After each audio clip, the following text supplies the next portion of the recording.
பிதா குமாரன் பரிசுத்தாவின் நாமத்தினாலே ஆமென்.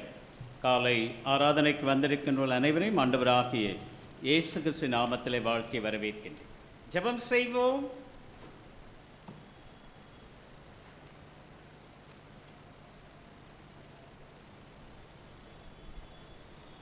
பூமியும் அதன் நிறைவும் உலகமும் அதில் உள்ள குடிகளும் கர்த்தருடையது. நம்மை உண்டாக்கின கர்த்தருக்கு முன்பாக நாம் பணிந்து குனிந்து முழங்கால் படியிடக் கடவோம் வாருங்கள் என்று சொல்லி சங்கீதக்காரர் அழைப்பை ஏற்றவர்களாய் வாரத்தின் முதல் நாளிலே ஆண்டவருடைய திரு சன்னிதானத்திற்கு ஓடோடி வந்திருக்கின்ற உமது அடியவர்கள் ஒவ்வொருவருக்காக நன்றி செலுத்துகின்றோம். ஓய்வு நாளை பரிசுத்தமாய் ஆசரிக்க நினைப்பாயாக என்கின்ற உமது பிரமாணத்தின்படி இந்த காலை வேளையில் ஆண்டவருடைய சத்தத்தை நாங்கள் கேட்கத்தக்கதாக உம்முடைய சித்தத்திற்கு எங்களை நாங்கள் ஒப்புக் கொடுக்கத்தக்கதான கிருபையை நீர் இந்த நாளிலே இந்த வேளையிலே நீர் எங்களுக்கு உண்டு பண்ணி இருக்கின்றீரே, அதற்கு நன்றி செலுத்துகின்றோம். காலைதோறும் உம்முடைய கிருபை புதிதாக இருக்கிறபடியினாலே புதிய உள்ளத்தோடு புதிய சிந்தையோடு ஆண்டவரிடத்தில் புதிய ஆசீர்வாதங்களை பெற்றுக்கொள்ள வந்திருக்கின்ற தடைப்பட்டிருக்கின்றவர்களுக்காக நாங்கள் ஜெபிக்கின்றோம். வந்து கொண்டிருக்கின்ற மக்களை வெகு விரைவாக கொண்டு வந்து சேரும். உம்முடைய நாமம் மாத்திரமே மகிமைப்படட்டும். இந்த ஆராதனையை ஆசீர்வதித்து தாரும். சிறப்பாக இந்த நல்ல நாளிலும் உம்முடைய வார்த்தைகளை கேட்க இருக்கின்ற மது அடியவர் வழியாக ஆண்டவரே ஐயாவை எங்கள் மத்தியில் கொண்டு வந்திருக்கின்றீர், அதற்கு நன்றி செலுத்துகின்றோம். தொடர்ந்து நீர் எடுத்து நீர் பயன்படுத்தும். உம்முடைய நாமம் மகிமைப்படட்டும். அப்பா, ஊழியக்காரரின் சுகத்தை விரும்புகின்ற ஆண்டவரே, உமது அடியவர்கள் ஒவ்வொருவருக்கும் ஐயா அவர்களுக்கு நல்ல சுகத்தை பலத்தை நீ தர அம்மா அவர்கள் செய்கின்ற ஊழியங்களையும் கூட நீர் ஆசீர்வதியும். தொடர்ந்து உம்முடைய நாம மகிமைக்கென்று வந்திருக்கின்ற ஒவ்வொருவரையும் நீர் ஆசீர்வதியும். இந்த ஆராதனையிலே நாங்கள் பாடுகின்ற பாடல்கள், வேண்டுகின்ற வேண்டுதல்கள், கேட்க இருக்கின்ற உம்முடைய திருவார்த்தைகள் அனைத்தும் எங்கள் வாழ்விற்கு புதிரும் ஜீவனுமாய் இருக்க 60 100 பலன் பெறத்தக்கதாக ஆண்டவரை நீர் உதவி செய்யும். தொடர்ந்து நீர் எங்களை நீர் எடுத்து பயன்படுத்தும். ஏசு ஜெபம் கேட்டு நல்ல பிதாவே, ஆமென். நாம் அனைவரும் எழுந்து நின்று கீர்த்தனையில் 5வது பாடலை சேர்ந்து பாடுவோம். கீர்த்தனை எண் 5 பழைய கீர்த்தனை ராகத்தில் இந்த பாடல் பாடும்.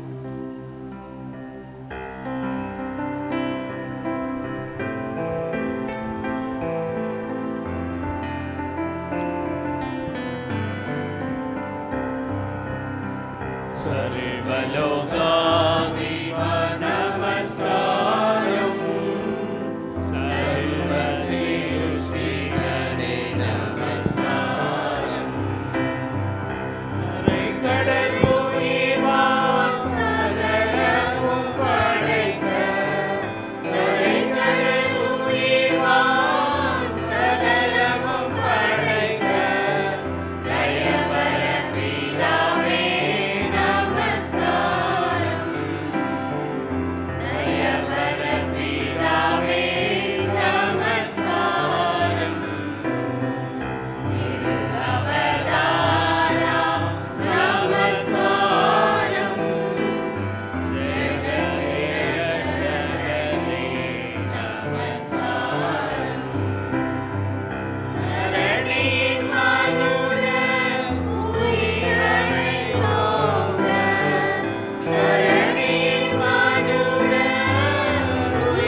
ஆராதனை முறைமை நாம் பின்பற்றுவோம். நாம் கடவுளை தொழுவோம். கடவுள் ஆவியாயிருக்கிறார். அவரை தொழுது கொள்ளும் ஆவியோடு உண்மையோடும் அவரை தொழுது கொள்ள வேண்டும். நம்முடைய பிதாவாகிய கடவுளாலும் கர்த்தராகிய இயேசு கிறிஸ்துவினாலும் உங்களுக்கு கிருபையும் சமாதானம் உண்டாவதாக. இது கர்த்தர் உண்டு பண்ணின நாள். இதிலே களி கூர்ந்து மகிழக் கடவோம். ஆண்டவரே, எங்கள் உதடுகளை திறந்தருளும். பிதாவுக்கும் குமாரனுக்கும் பரிசுத்த ஆவிக்கும் மகிமை உண்டாவதாக. திரியேக கடவுளை போற்றுவோம். சேனையில் கடவுளாகிய கர்த்தரை நீர் பரிசுத்தர், பரிசுத்தர், பரிசுத்தர். வானமும் பூமியும் மகிமையால் நிறைந்திருக்கின்றன. உன்னதத்திலே ஓசன்னா.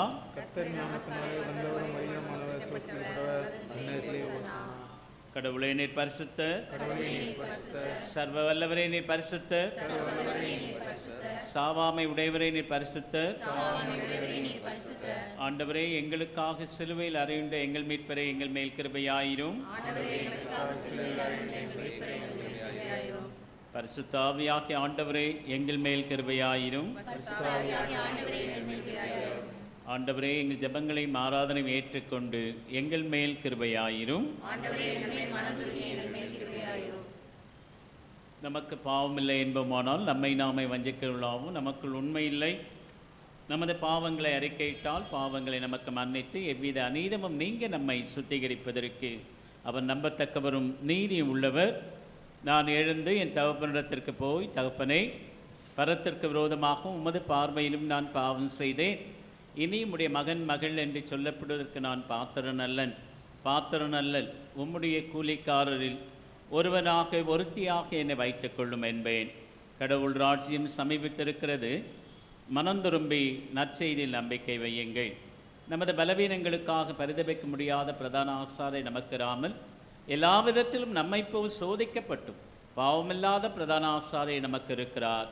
நாம் அமர்ந்திருந்து மௌனமாக நம்மை நாமே சோதித்து அறிவோமாக. சர்வ வல்லமையுள்ள கடவுளிடத்தில் நாம் நமது பாவங்களை முதலாவது பாவ அறிக்கை ஜெபத்தோடு கூட சேர்ந்து நாம் ஏறெடுப்போம். சர்வ வல்லமையும் மிகுந்த இரக்கமுள்ள பிதாவே, தப்பிப்போன ஆடுகளைப் போல நாங்கள் நம்முடைய வழிகள் விட்டு வழிவி அலைந்து போனோம். எங்கள் இதயத்தின் யோசனைகளுக்கும் விருப்பங்களுக்கும் மிக நடந்தோம். அந்த பரிசுத்த கற்பனைகளுக்கு விரோதமாய் குற்றம் செய்தோம். செய்யத்தக்கதை செய்யாமல் செய்யத்தகாததை செய்து வந்தோம். எங்களுக்கு சுகமே இல்லை. ஆனாலும் ஆண்டவரே, தெய்வீரங்கள் ஆண்டவராக இயேசு கிறிஸ்து மூலமாய் மனிதருக்கு அருளி செய்த வாக்குத்தத்தங்களின்படியே நிர்வாகியமுள்ள குற்றவாளிகளாக அடியாருக்கு இறங்கும். தப்பிதங்களை அறிக்கையிடுகிற எங்கள் மேல் பொறுமையாயிரும். பாவத்தை கொடுக்கப்படுவதை சீர்படுத்தும் மிக இரக்கமுள்ள பிதாவை, உடைய பரிசுத்த நாமத்துக்கு மகிமை உண்டாகும்படி நாங்கள் தேவ பக்தி நீதி தெளிந்த தொழிலாய் நடந்து இயேசு கிறிஸ்துவின் தம்மை எங்களுக்கு கிருபை செய்கிறோம்.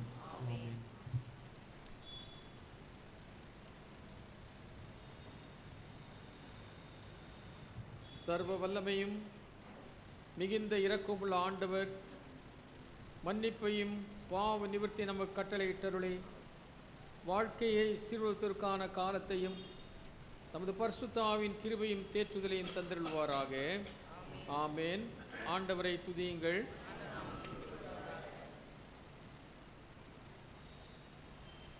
அமர்வோம். திருமறை பாடங்கள் படிக்க கேட்போம்.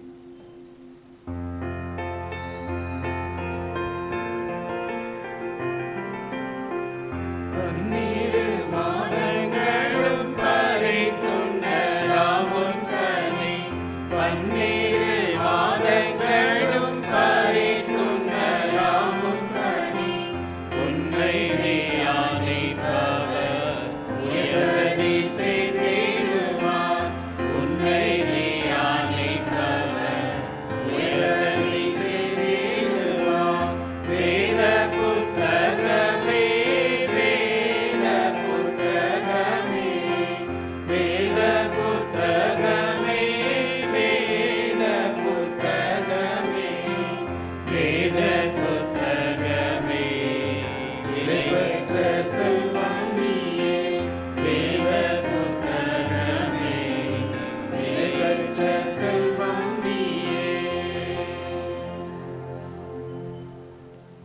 நாளுக்கென்று தெரிந்து கொள்ளப்பட்ட முதலாம் வேத பாடம் ஆதியாகமம் 2ஆம் அதிகாரம் 1 முதல் 15 வரை.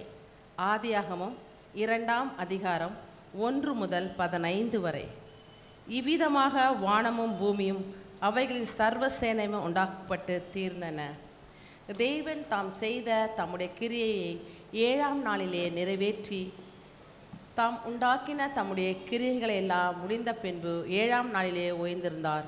தேவன் தாம் சிருஷ்டித்த உண்டு பண்ணின தம்முடைய கிரியைகளெல்லாம் முடிந்த பின்பு அதிலே ஓய்ந்திருந்தபடியால் தேவன் 7ஆம் நாளை ஆசீர்வதித்து அதை பரிசுத்தமாக்கினார். தேவனாகிய கர்த்தர் பூமியையும் வானத்தையும் உண்டாக்கின நாளிலே வானமும் பூமியும் சிருஷ்டிக்கப்பட்ட வரலாறு இவைகளே. நிலத்தினுடைய சகலவித செடிகளும் பூமியின் மேல் இன்னும் உண்டாகவில்லை, நிலத்தினுடைய சகலவித பூண்டுகளும் இன்னும் முளைக்கவில்லை.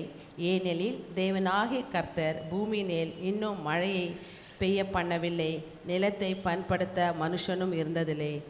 அப்பொழுது மூடு பனி பூமியிலிருந்து எழும்பி பூமியெல்லாம் நனைத்தது.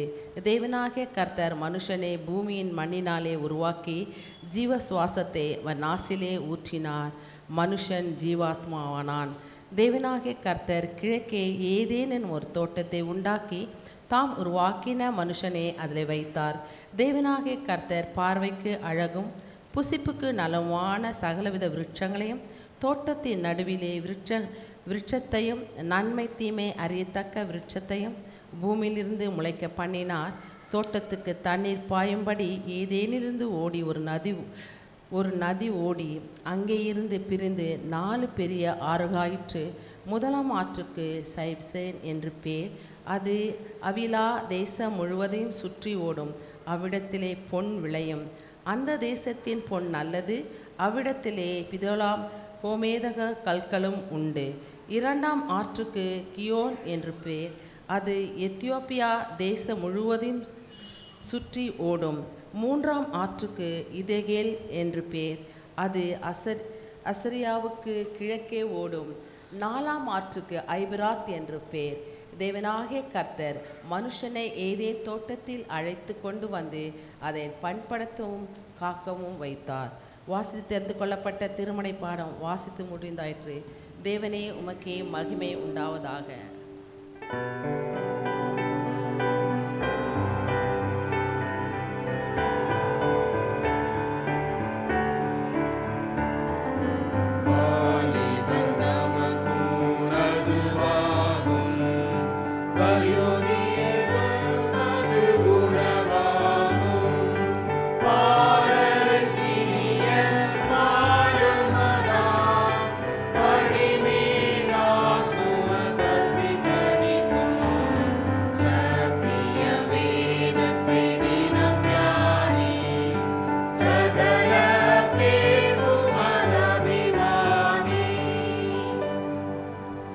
வாசிக்க தெரிந்து கொள்ளப்பட்ட 2ஆம் வேத பாடம் கொலோசேயர் 2ஆம் அதிகாரம் வசனங்கள் 16 முதல் 23 முடிய. கொலோசேயர் 2ஆம் அதிகாரம் வசனங்கள் 16 முதல் 23 முடிய. ஆகையால் போஜனத்தையும் பானத்தையும் குறித்தாவது பண்டிகை நாளையும் மாத பிறப்பையும் ஓய்வு நாட்களையும் குறித்தாவது ஒருவனும் உங்களை குற்றப்படுத்தாதிருப்பானாக. அவைகள் வருங்காரியங்களுக்கு நிழலாயிருக்கிறது. அவைகளின் பொருள் கிறிஸ்துவை பற்றினது. கணுக்களாலும் கட்டுகளாலும் உதவி பெற்று இணைக்கப்பட்டு தேவ வளர்ச்சியாய் வளர்ந்தேறுகிற சரீரம் முழுவதையும் ஆதரிக்கிற தலையை பற்றி கொள்ளாமல் மாயமான தாழ்மையிலும் தேவதூதர்களுக்கு செய்யும் ஆராதனையிலும் விருப்பமுற்று காணாதவைகளிலே துணிவாய் நுழைந்து தன் மாம்ச சிந்தனையினாலே வீணாய் இருமாப்பு கொண்டிருக்கிற எவனும் உங்கள் பந்தய பொருளை நீங்கள் இழந்து போகும்படி உங்களை வஞ்சியாதிருக்க பாருங்கள். நீங்கள் கிறிஸ்துவுடனே கூட உலகத்தின் வழிபாடுகளுக்கு மரித்ததுண்டானால் இன்னும் உலக வழக்கத்தின்படி பிழைக்கிறவர்கள் போல மனுஷருடைய கற்பனைகளின்படியும் போதனைகளின்படியும் நடந்து தொடாதே, ருசி பாராதே, தீண்டாதே என்கிற கட்டளைகளுக்கு உட்படுகிறதென்ன? இவையெல்லாம் அனுபவிக்கிறதினால் அழிந்து போகுமே.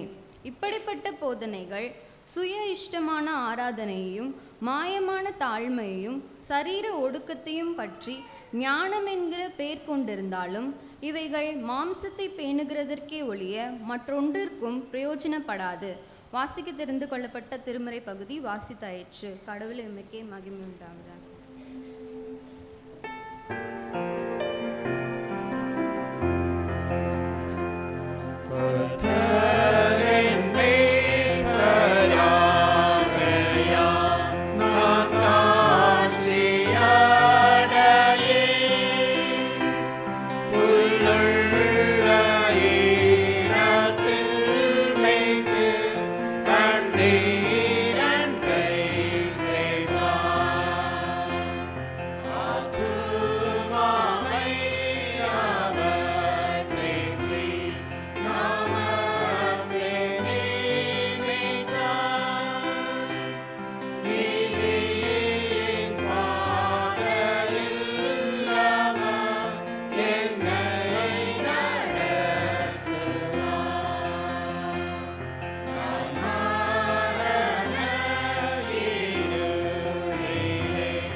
சங்கீதம் வாசிக்க நாம் அனைவரும் எழுந்து நிற்போம். சங்கீதம் 104 வசனங்கள் 24 முதல் 35 வரை. சங்கீதம் 104 24 முதல். கர்த்தாவே, உமது கிரியைகள் எவ்வளவு திரளாய் இருக்கிறது! அவைகள் எல்லாம் ஞானமாய் படைத்தீர். பூமி உம்முடைய பொருட்களினால் நிறைந்திருக்கிறது. பெரியது விஸ்தாரமான இந்த சமுத்திரம் அப்படியே நிறைந்திருக்கிறது. அதிலே சஞ்சரிக்கும் சிறியவைகளும் பெரியவளுமான நிறைந்த ஜீவன்கள் உண்டு. அதிலே கப்பல்கள் ஓடும், அதிலே விளையாடும்படி நீர் உண்டாக்கின திமிங்கலங்களும் உண்டு. ஏற்ற வேளைய ஆகாரத்தை தருவீர் என்று அவைகள் எல்லாம் உம்மை நோக்கி காத்திருக்கும். நீர் கொடுக்க அவைகள் வாங்கிக் கொள்ளும். நீர் உம்முடைய கையை திறக்க அவைகள் நன்மையால் திருப்தியாகும். நீர் உமது முகத்தை மறைக்க நினைக்கும். நீர் அவைகளின் சுவாசத்தை வாங்கிக் கொள்ள அவைகள் மாண்டு தங்கள் மண்ணுக்கு திரும்பும். நீர் உம்முடைய ஆவியை அனுப்பும் போது அவைகள் சிருஷ்டிக்கப்படும். நீர் பூமியின் ரூபத்தை புதிதாக்குகிறீர். கர்த்தருடைய மகிமை என்றென்றைக்கு விளங்கும். கர்த்தர் தம்முடைய கிரியையினாலே மகிழ்வார். அவர் பூமியை நோக்கி பார்க்க அது அதிரும். அவர் பர்வதங்களை தொட அவைகள் புகையும். நான் உயிரோடுக்கும் மட்டும் நீர் கர்த்தரை பாடுவேன். நான் உள்ளம் என் தேவனை கீர்த்தனம் பண்ணுவேன். நான் அவரை தியானிக்கும் தியானம் இனிதாயிருக்கும். நான் கர்த்தருக்குள் மகிழுவேன். அனைவரும் ஆவிகள் பூமியிலிருந்து நிர்மூலமாகி இன்மார்க்கர் இனியாமற் போவார்கள். என் ஆத்துமாவே கர்த்தரை ஸ்தோத்திரி. அல்லேலூயா.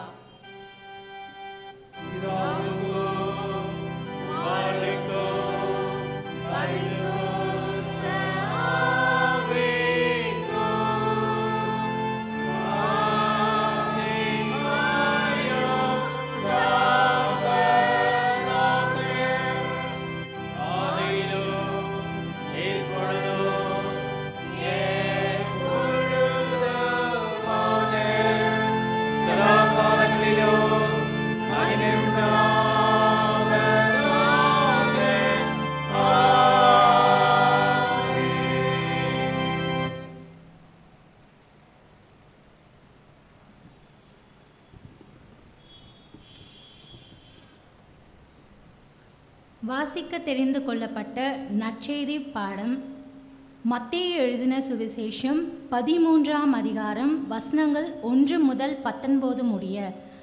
மத்தேயு 13 வசனங்கள் 1 முதல். இயேசு அன்றைய தினமே வீட்டிலிருந்து புறப்பட்டு போய் கடலோரத்தில் உட்கார்ந்தார்.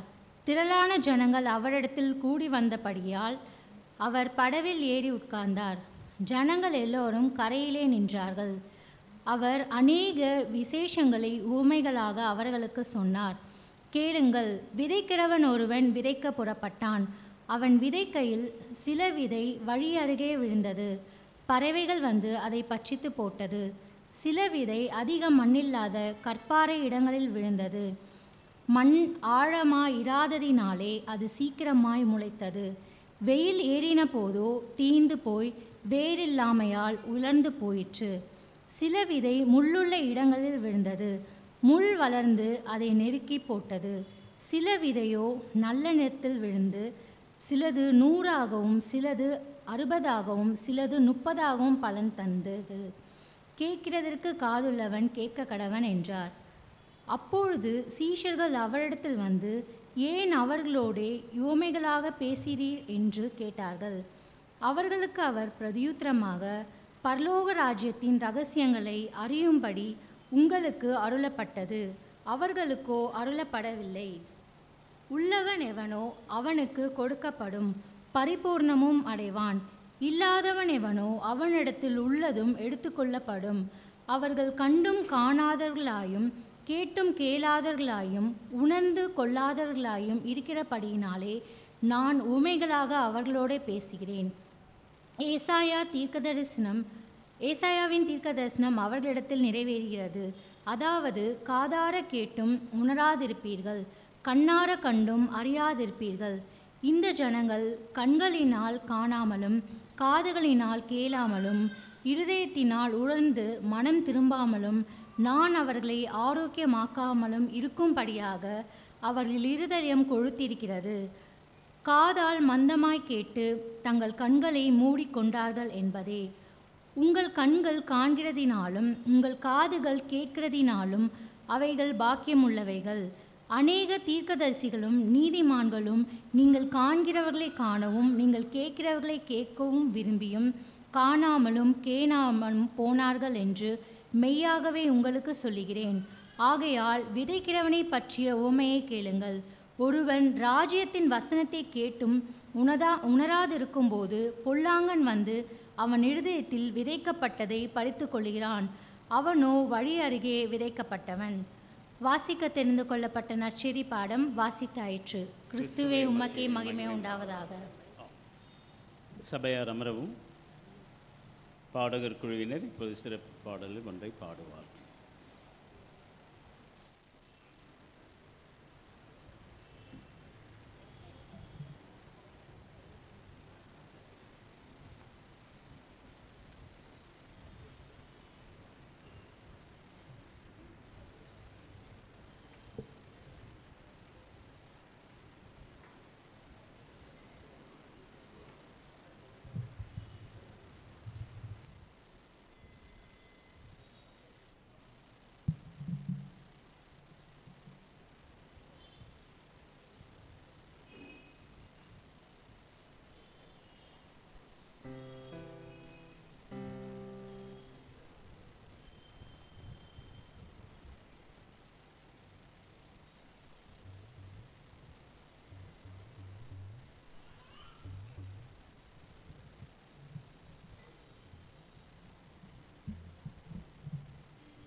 நாம் அனைவரும் எழுந்து நின்று பாமாலையிலே 391 பாடலிலே முதல் 4 சரணங்களை நாம் சேர்ந்து பாடுவோம்.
சபையார் அமருமாறு அன்போடு கேட்டுக்கொள்கின்றேன். கிறிஸ்துவுக்குள் அன்பார்ந்தவர்களே, உங்கள் அனைவருக்கும் மீண்டுமாக வாழ்த்துக்களையும் தோத்திரங்களை நான் தெரிவித்துக் கொள்கின்றேன்.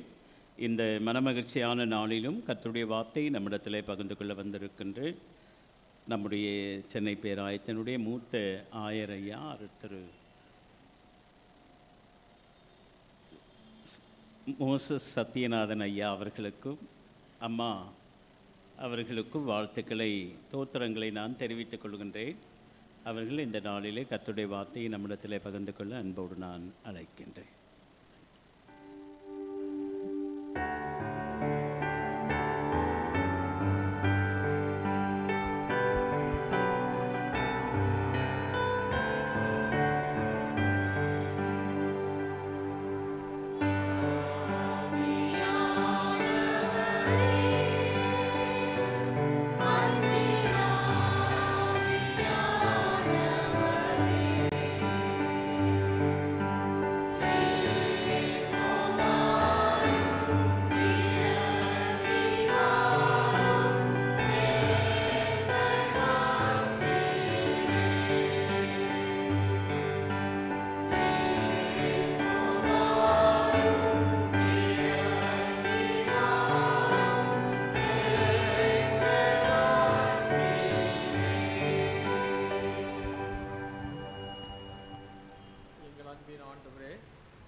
தேவரீர் எங்கள் மத்தியிலே பிரசன்னமாக இருக்கிறதற்காக நாங்கள் உமக்கு நன்றி செலுத்துகிறோம். ஆண்டவர் தாமே உம்முடைய திருவசனத்தின் வாயிலாக நீர் எங்களோடு பேசும் தேவாவியானவர் எங்களை உம்முடைய நிழலிலே காத்து எங்களை பயன்படுத்தும். வந்திருக்கிற பிள்ளைகளுக்காக நாங்கள் உமக்கு நன்றி செலுத்துகிறோம். அடியனுடைய வாயின் வார்த்தைகளும் எங்கள் அனைவருடைய இதயத்தின் தியானமும் எப்பொழுதும் உம்முடைய பார்வையிலே பிரீதியாக இருப்பதாக சுவாமி. ஆமேன். கிறிஸ்துவுக்குள் அருமையானவர்களே, உங்கள் அனைவரையும் இயேசு கிறிஸ்துவின் இனிய நாமத்திலே வாழ்த்துகிறேன். ஆண்டவராகிய இயேசு கிறிஸ்துவின் கிருபையும் சமாதானமும் நம் அனைவரோடும் கூட இருப்பதாக. இந்த நாளிலே உங்கள் மத்தியிலே வரவும் ஆண்டவருடைய திருவசனத்தை உங்களோடு பகிர்ந்து கொள்ளவும் எனக்கு கொடுத்த இந்த வாய்ப்புக்காக அருமையான போதகர் ஐயா அவர்களுக்கும் போதகர் அம்மா அவர்களுக்கும் என் மனமார்ந்த நன்றியை தெரிவித்துக் கொள்கிறேன். அவர்களும் எங்கள் குடும்பமும் நெருங்கின நண்பர்கள். அவர்கள் எங்கு சென்றாலும் என்னை செய்தி கொடுக்க அழைப்பது வழக்கம். நான் இப்போ சற்று தூரமாக இருக்கிறதுனாலே சற்று குறைவாக வந்து கொண்டிருக்கிறேன். ஆகவே காலையிலே 6 மணிக்கு புறப்பட்டு தான் இங்கே வந்து சரியாக 8 மணிக்கு வந்து சேர்ந்து விட்டேன். கர்த்தருக்கு ஸ்தோத்திரம். உங்களுக்கு ஏற்கனவே ஒரு தடவை நான் வந்திருக்கிறேன். 24 2024 வந்திருக்கிறேன். ஒரு சிலருக்கு ஞாபகம் இருக்கலாம். அன்றைக்கு வந்தபோது ஒரு சிறு ஊழியத்தை பற்றி உங்களோடு நான் பகிர்ந்து கொண்டேன். அது போதும். அதை குறித்து நான் விளக்கமாக இனி சொல்ல வேண்டிய அவசியம் இல்லை. நாங்கள் மிக மிக பின்தங்கிய எளிமையான மக்கள் மத்தியிலே அவருடைய முன்னேற்றத்துக்காக நானும் என்னுடைய மகனும், அவனும் ஒரு போதகர் தான், என்னுடைய மனைவியும் ஒரு போதகர், நம்ம பேராயத்தின் போதகர். என் மகன் மதுரை ராமநாதபுரம் பேராயத்தின் போதகர். அவன் ராமநாதபுரம் அந்த மாவட்டத்தில் இந்த ஊழியத்தை செய்கிறான். இப்பொழுது சுமார் 12 கிராமங்களை எடுத்து அந்த கிராமத்தின் மக்களுடைய மாற்றம், முன்னேற்றம், சீடத்துவம் என்கின்ற கான்செப்டில் அந்த ஊழியத்தை செய்து கொண்டிருக்கிறான்.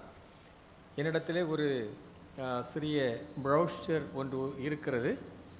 இது என்னிடத்தில் இந்த ஒன்று தான் இருக்குது. முன்னாடி நமது கோயில் பிள்ளை இடத்திலே கொடுத்து நீங்கள் தேவைப்படுவர்களுக்கு கொடுங்கள் என்று சொல்லி இருக்கிறோம்.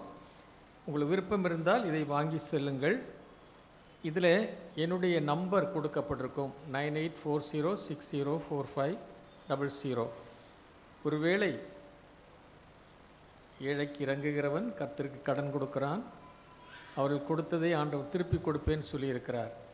அப்படி நம்பிக்கை உள்ளவர்கள் இந்த ஃபோன் நம்பரில், நீங்கள் செல் நம்பரில் கூப்பிட்டீங்கன்னா அந்த ஊழியத்தை குறித்து விரிவான விளக்கத்தையும் அதை குறித்த சில பதிவுகளையும் உங்களுக்கு நான் அனுப்பி தருவேன். நீங்கள் சிந்தித்து ஜெபித்து அதற்காக ஏதாவது விருப்பம் இருந்தால் செய்யலாம். இன்றைக்கு நமக்கு கொடுத்திருக்கிற தலைப்பு ஆக்சுவலி இது பழைய அந்த இதிலே படைப்பு என்கின்றதான். ஆனால் அதை இன்றைக்கு சில சற்று அந்த தலைப்பை மாற்றி அதனை படைப்புகளிடையே கூட்டு சார்பு என்கின்ற தலைப்பை கொடுத்திருக்கிறார்கள்.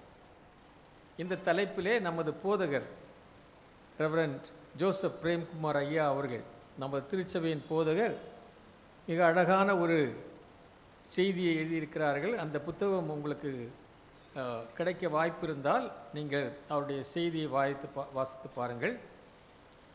சிந்தனைகள் வித்தியாசப்படலாம், ஆனால் செய்தி ஒன்றுதான். அவருடைய எழுத்து நடைமுறை எல்லாம் மிக சிறப்பாக இருக்கும். என்ன மாதிரி இருக்காது.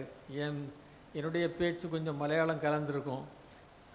அதனால் அவங்களுடைய நடை தமிழ் நடைக்கும் என்னுடைய தமிழ் நடைக்கும் சில வித்தியாசம் இருக்கும். அதனால் என்னுடைய பாணியிலே தான் நான் இதை செய்ய முடியும். ஆகவே தான் நீங்கள் ஒருவேளை உங்களுக்கு புரியலன்னா அந்த புரியாத வார்த்தையை என்கிட்ட அப்புறம் கேட்டுக்கிடுங்க, சரியா? ஆனால் இதை வைத்துக்கொண்டு நான் 55 வருஷம் அந்த பேராயத்திலே ஊழியம் செய்திருக்கிறேன். ஆகவே மலையாளம் படித்து விட்டு தமிழில் செய்தியை கொடுப்பது, இப்போ மலையாளத்தில் செய்தி கொடுக்க முடியல, வரமாட்டேங்குது. திருவனந்தத்துக்கு போனேன்னா அங்கே எங்கள் சகோதரர் இருக்கிறார், அவங்க கோயிலில் செய்தி கொடுக்கணுன்னா என்னால் முடியல. ஒரே ஒரு தான் கொடுத்துருக்கேன். அதனால் படித்த பாஷையிலேயே முடியவில்லை. இப்போ தமிழ் தான் பேச முடிகிறது. ஏனென்றால் 55 வருஷ காலமாக தாய்மொழி தமிழ் தான். சூழ்நிலை நிமித்தமாக 1955 தான் அந்த மாவட்டம் நமது தமிழகத்தோடு இணைந்தது. அப்போ நான் பிறந்தபோது அது கேரளா. அதனால் வேறு வாய்ப்பில்லை, வழி இல்லை. அங்கே தமிழ் இருந்தது. ஆனால் நான் என்னுடைய சகோதரர்கள்லாம் தமிழ் படித்தது, மலையாளம் படித்ததுனாலே நானும் அதைத்தான் படித்தேன். அதுதான். மற்றபடி குடும்ப ஜெபம், கோயில் எல்லாமே தமிழ் தான். அதனால் ப்ராப்ளம் இருக்கவில்லை. தமிழ் வாசிப்பதற்கும் எழுதுவதற்கும் பிரச்சனை இல்லை. ஸோ இன்றைக்குரிய அந்த தலைப்பு படைப்புகளிடையே கூட்டு சார்பு. அது தமிழில் கொஞ்சம் கஷ்டமாக தான் இருக்குது அதை புரிந்து கொள்வதற்கு. ஆங்கிலத்தில் மிக தெளிவாக இருக்கிறது. த இன்டர்டிபெண்டன்ஸ் இன் கிரியேஷன். அதை நம்ம கொஞ்சம் அந்த தலைப்பை கொஞ்சம் வடிவமைத்து பேசினால், படைப்பு ஒன்றோடொன்று சார்ந்து இருக்கிறது. படைப்பு சார்பு நிலைமையிலே தான் இருக்கிறது. அப்படித்தான் ஆண்டவர் படைத்தார். அதைத்தான் இங்கே இந்த தலைப்பிலே நாம் புரிந்து கொள்ள வேண்டிய ஒன்று. இந்த படைப்பு அனைத்துமே நீங்கள் பார்த்தீங்கன்னா சார்பு இல்லாமல், ஒன்றோடு ஒன்று சார்பு இல்லாமல் எதுவுமே இந்த உலகத்திலே வாழ முடியாது. இயல்பாகவே வாழ முடியாது என்கின்றதை நாம் பார்க்கிறோம். ஆனால் இந்த படைப்பானது தாமாக வாழ்வதற்கு முயற்சி எடுக்கிறது. ஆனால் மனித படைப்பை தவிர, மனிதரை தவிர மீதி எல்லாம் அப்படியே தான் வாழ்ந்து கொண்டிருக்கிறது. அதாவது மனிதனுடைய வீழ்ச்சிக்கு பிற்பாடு சில மாற்றங்கள் ஏற்பட்டது, அந்த மாற்றங்களோடு சரி. ஆனால் மனிதன் ஒன்றுதான் மாறிக்கொண்டே இருக்கிறான். மற்ற படைப்புகள் அனைத்தும் எதுவுமே மாறவில்லை. அந்த படைப்புகளும் நம்மை சார்ந்து வாடுகிறது. நாம் தான் அந்த சார்பு நிலைமையிலையும் நாம் மாறுகிறோம். ஆண்டவரை சார்ந்து வாழுகின்ற அந்த நிலையிலையும் மாறுவது மனிதன்தான். இடத்துக்கு ஏற்றாற்போல், வசதிக்கு ஏற்றாற்போல் நாம் வாழ நம்மால் முடிகிறது. ஆனால் மற்ற படைப்பு அப்படி வாழ முடியவில்லை. எங்கு வைக்கப்பட்டதோ அங்கே தான் அது வாழ்ந்து கொண்டிருக்கிறதை நாம் பார்க்கிறோம். ஆகவே இந்த entire creation is depending upon one another. முழு படைப்பும் ஒன்றோடு ஒன்று சார்ந்துதான் வாழ்ந்து கொண்டிருக்கிறது என்கிறதை நீங்கள் நானும் மறந்துவிடக்கூடாது. இப்போ நீங்கள் பாருங்கள், உலகத்திலே நாம் என்னென்ன சும்மா சாதாரணமாக நம்ம எதில் சார்ந்திருக்கிறோம்? வெளிச்சத்திலே சார்ந்திருக்கிறோம். அதாவது சூரியனை சார்ந்திருக்கோம் இல்லையா? ஒரு வருஷம் சூரியனே இல்லைன்னா என்ன ஆகும்? அவ்வளோதான். எந்த காயும் விளையாது, எந்த பழமும் விளையாது, கிடைக்காது. ஒரு வருஷம் மழையே இல்லைன்னா ஒன்றுமே இல்லை. அப்போ நம்ம எவ்வளோ we are depending upon the nature. பார்த்தீங்களா? நம்ம இதெல்லாம் யோசிக்கிறதுக்காக நான் உங்களுக்காக இதை நான் ஒரு தூண்டுதலுக்காக நான் சொல்கிறேன். எவ்வளவு நாம் உலகத்தோடு ஒட்டி, உலகத்தோடு ஆண்டவருடைய படைப்போடு சேர்ந்து நாம் வாழ்ந்து கொண்டிருக்கிறோம்ங்கிறதை நினைத்து பார்க்கும்போது, அதே மாதிரி நிலம் சாதாரணமாக நம்ம நினைக்கிறோம். இந்த நிலம் இல்லைன்னா நமக்கு என்ன கிடைக்கும்? யோசித்து பாருங்கள். குளங்களை அழிக்கிறோம், குட்டைகளை அழிக்கிறோம், ஏரிகளை அழிக்கிறோம், ஆறுகளை அழிக்கிறோம். மனிதன்தான் இதெல்லாம் மாறிக்கொண்டே இருக்கிறான், அழித்து கொண்டே இருக்கிறான். ஆனால் அவைகளெல்லாம் தானாக அழியவில்லை. ஆனால் அவைகளெல்லாம் இன்றைக்கு நம்மை பார்த்து என்ன சொல்வது? என்னை சார்ந்து வாழுங்கள், என்னை அழிக்காதீர்கள், என்னை அழித்து விட்டால் நீங்கள் வாழ முடியாது. சின்ன ஒரு உதாரணம், சாதாரண தேனி இருக்கு இல்லையா?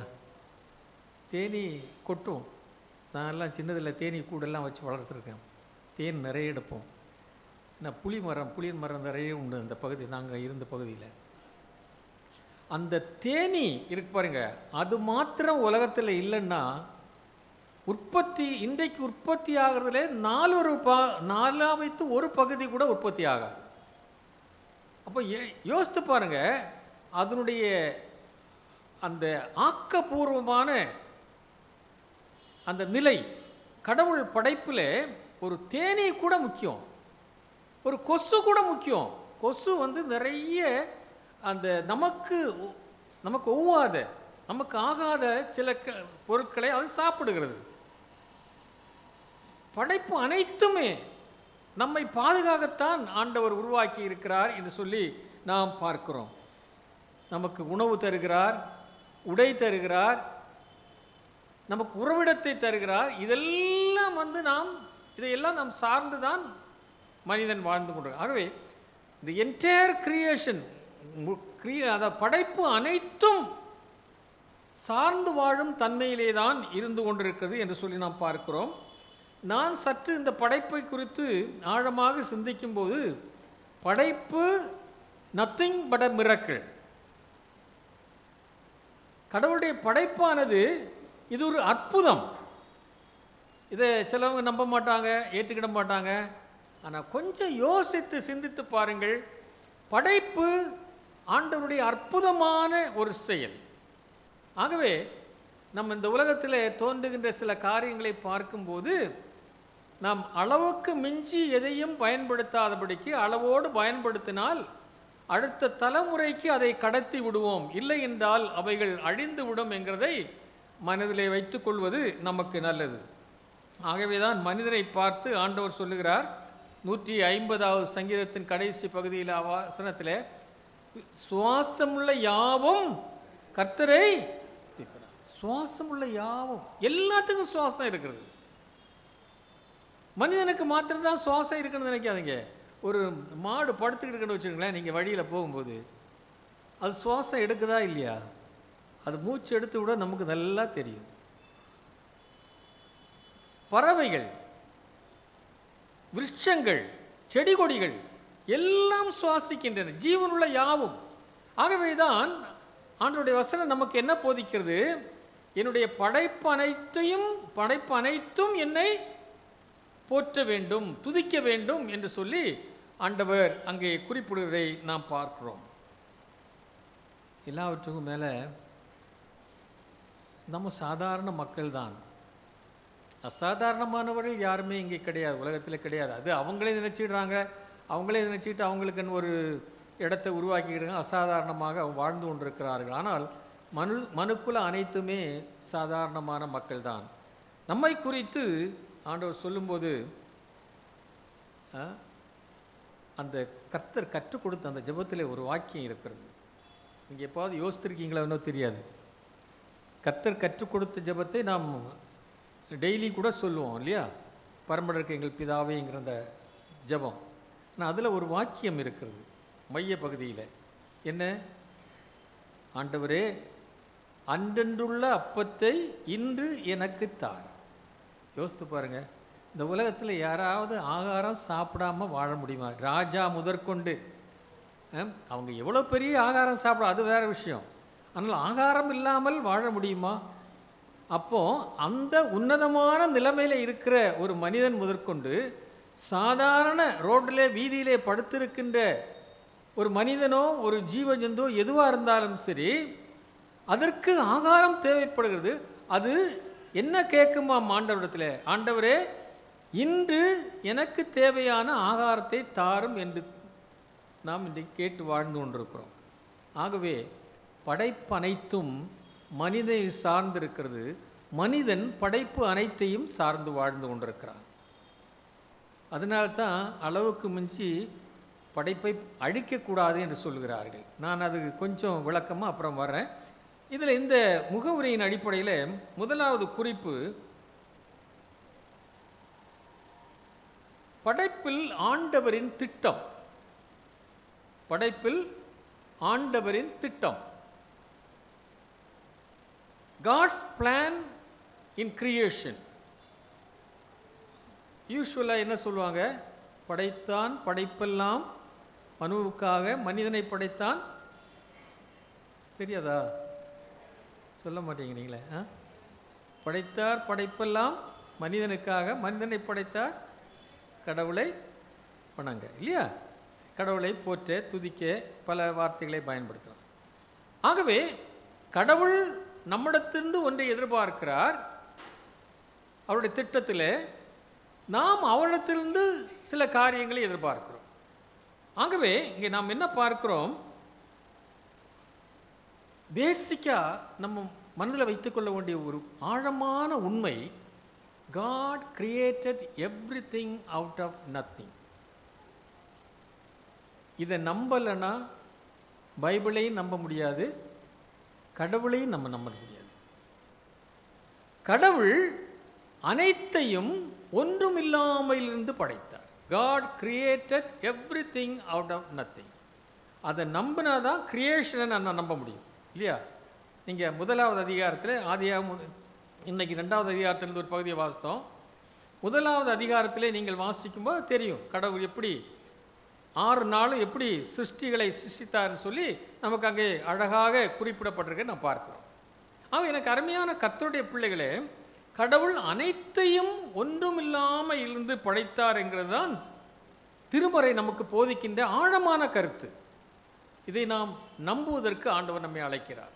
இந்த காலை வேளையில் ஆண்டவர் ஒன்றுமில்லாமல் இருந்து இன்றைக்கு காண்கின்ற இந்த அண்ட சராசரத்தையும் ஆண்டவர் ஒரு சொல்லாலே படைத்தார், அவர் வார்த்தையினாலே படைத்தார் என்று சொல்லி நாம் பார்க்கிறோம். அவைகளை ஒன்றின் பின் ஒன்றாக சிஸ்டமேட்டிக் கிரியேஷன், அதாவது அந்த 6 நாள் என்னென்ன படிப்படியாக தேவைப்பட்டதோ அதை அவர் படிப்படியாக அவர் நிறைவேற்றுகின்றதை அங்கே நாம் பார்க்கிறோம். இன்றைக்கு உலகத்திலே ஜனத்தொகை சுமார் எவ்வளவு இருக்கும் சொல்லுங்கள்? சுமாரா?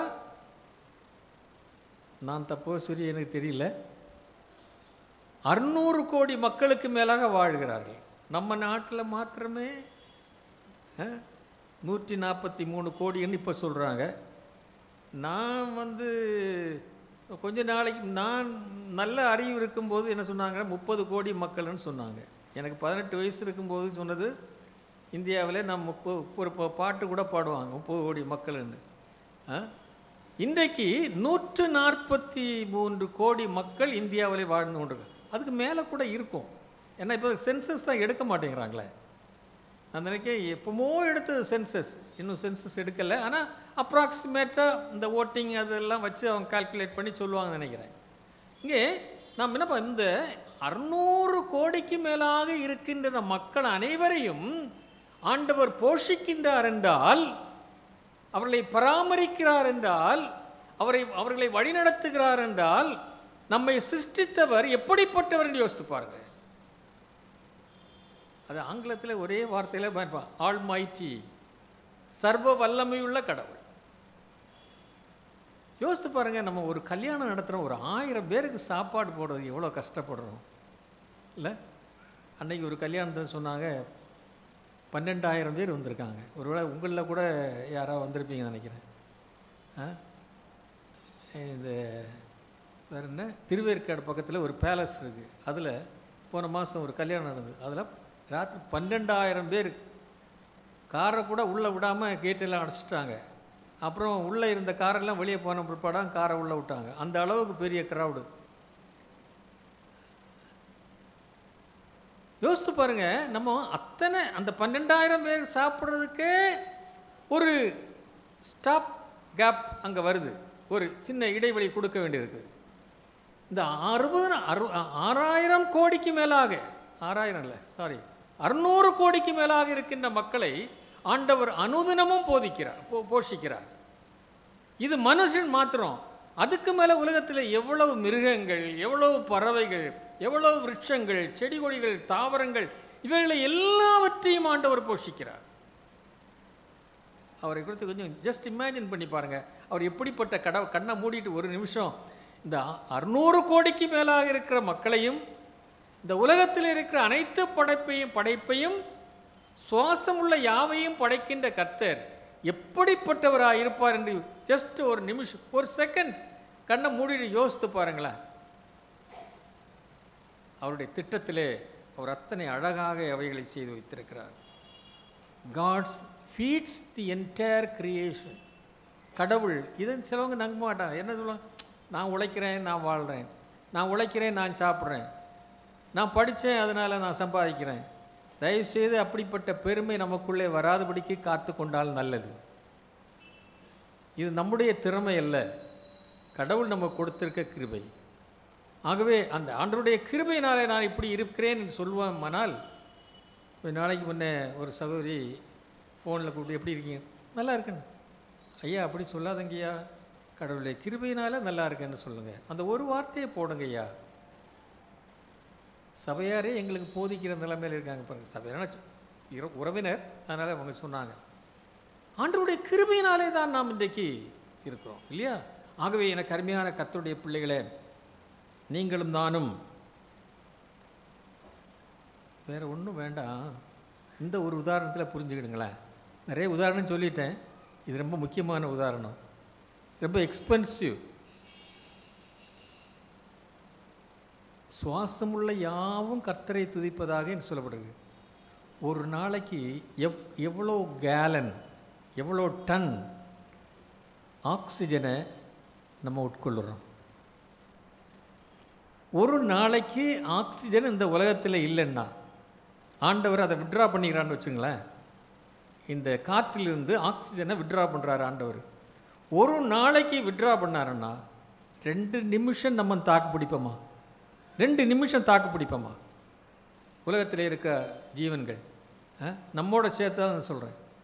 ஸோ இப்போது நான் இதில் என்ன சொல்ல வரேன்னா, விலை கொடுக்காம நம்ம ஆக்சிஜனை அனுபவிக்கிறோம், விலை கொடுக்காம காற்றை அனுபவிக்கிறோம், விலை கொடுக்காம மழையை அனுபவிக்கிறோம், வெயிலை அனுபவிக்கிறோம், எல்லாம் அனுபவிக்கிறோம். Are we thankful to God? கடவுளுடைய திட்டத்துக்குள்ளே இருக்கின்ற நீங்களும் தானும் ஆண்டவருக்கு நன்றி உள்ளவர்களாக இருக்கிறோமா? எத்தனை பேர் ஒரு நாளைக்கு ஹாஸ்பிட்டலில் ஆக்சிஜனுக்கு 25,000 50,000 செலவு பண்ணுறாங்க. 24 hours ஆக்சிஜன் குடித்தா குறைஞ்சது 50,000 ரூபா. அப்போது எவ்வளோ ஆக்சிஜன் நம்ம வாழ்க்கையில் நம்ம அனுபவிக்கிறோம், இதெல்லாம் நம்ம திங்க் பண்ணுறதே இல்லை. யோசித்து பாருங்கள். ஸோ கடவுளுடைய திட்டத்தில் எல்லாவற்றையும் ஆண்டவர் அழகாய் மிக தெளிவாக ஆண்டவர் நமக்காக செய்திருக்கிறார் என்று சொல்லி நாம் பார்க்கிறோம். 2வது நாம் பார்க்கிறோம், உங்களுடைய என்னுடைய வாழ்க்கை நிலம் சார்ந்த வாழ்வு, இந்த பூமியை சார்ந்த வாழ்வு. அதிலையும் ஒரு நோக்கத்தோடு அந்த ஆதியாகமம் 2வது அதிகாரம் 5வது வசனத்தை பாருங்க. நிலத்தினுடைய சகல செடிகளும் பூமியின் மேல் இன்னும் உண்டாகவில்லை, நிலத்தினுடைய சகலவித பூண்டுகளும் இன்னும் முளைக்கவில்லை, ஏனெனில் தேவனாகிய கர்த்தர் பூமியின் மேல் இன்னும் மழையை பெய்ய பண்ணவில்லை, நிலத்தை பண்படுத்த மனுஷனும் இருந்ததில்லை. அப்போது இந்த நிலத்தை யார் பண்படுத்துவது? மனிதன்தான். அந்த பொறுப்பு ஆண்டவர் கொடுத்துருக்காரு. அது ஒரே ஒரு வார்த்தையில் அதை பயன்படுத்தியிருக்க ஆண்டவர், ஆண்டு கொள்ளுங்கள். எல்லாத்தையும் படைச்சிட்டு ஆண்டவர் என்ன சொல்கிறாரு? ஆண்டு கொள்ளுங்கள், நீங்கள் இவைகளை பராமரிங்க. ஒரு யானையை கூட ட்ரெயின் பண்ணுறாங்க பார்த்தீங்களா? யானை அழிக்கிறது, அது அழிக்கிறது, அதனுடைய தன்மை அழிப்பது அல்ல. 100க்கு 100 யானையுடைய தன்மை மக்களை அழிப்பதல்ல, அவருடைய நிலங்குலங்களை அழிப்பதல்ல.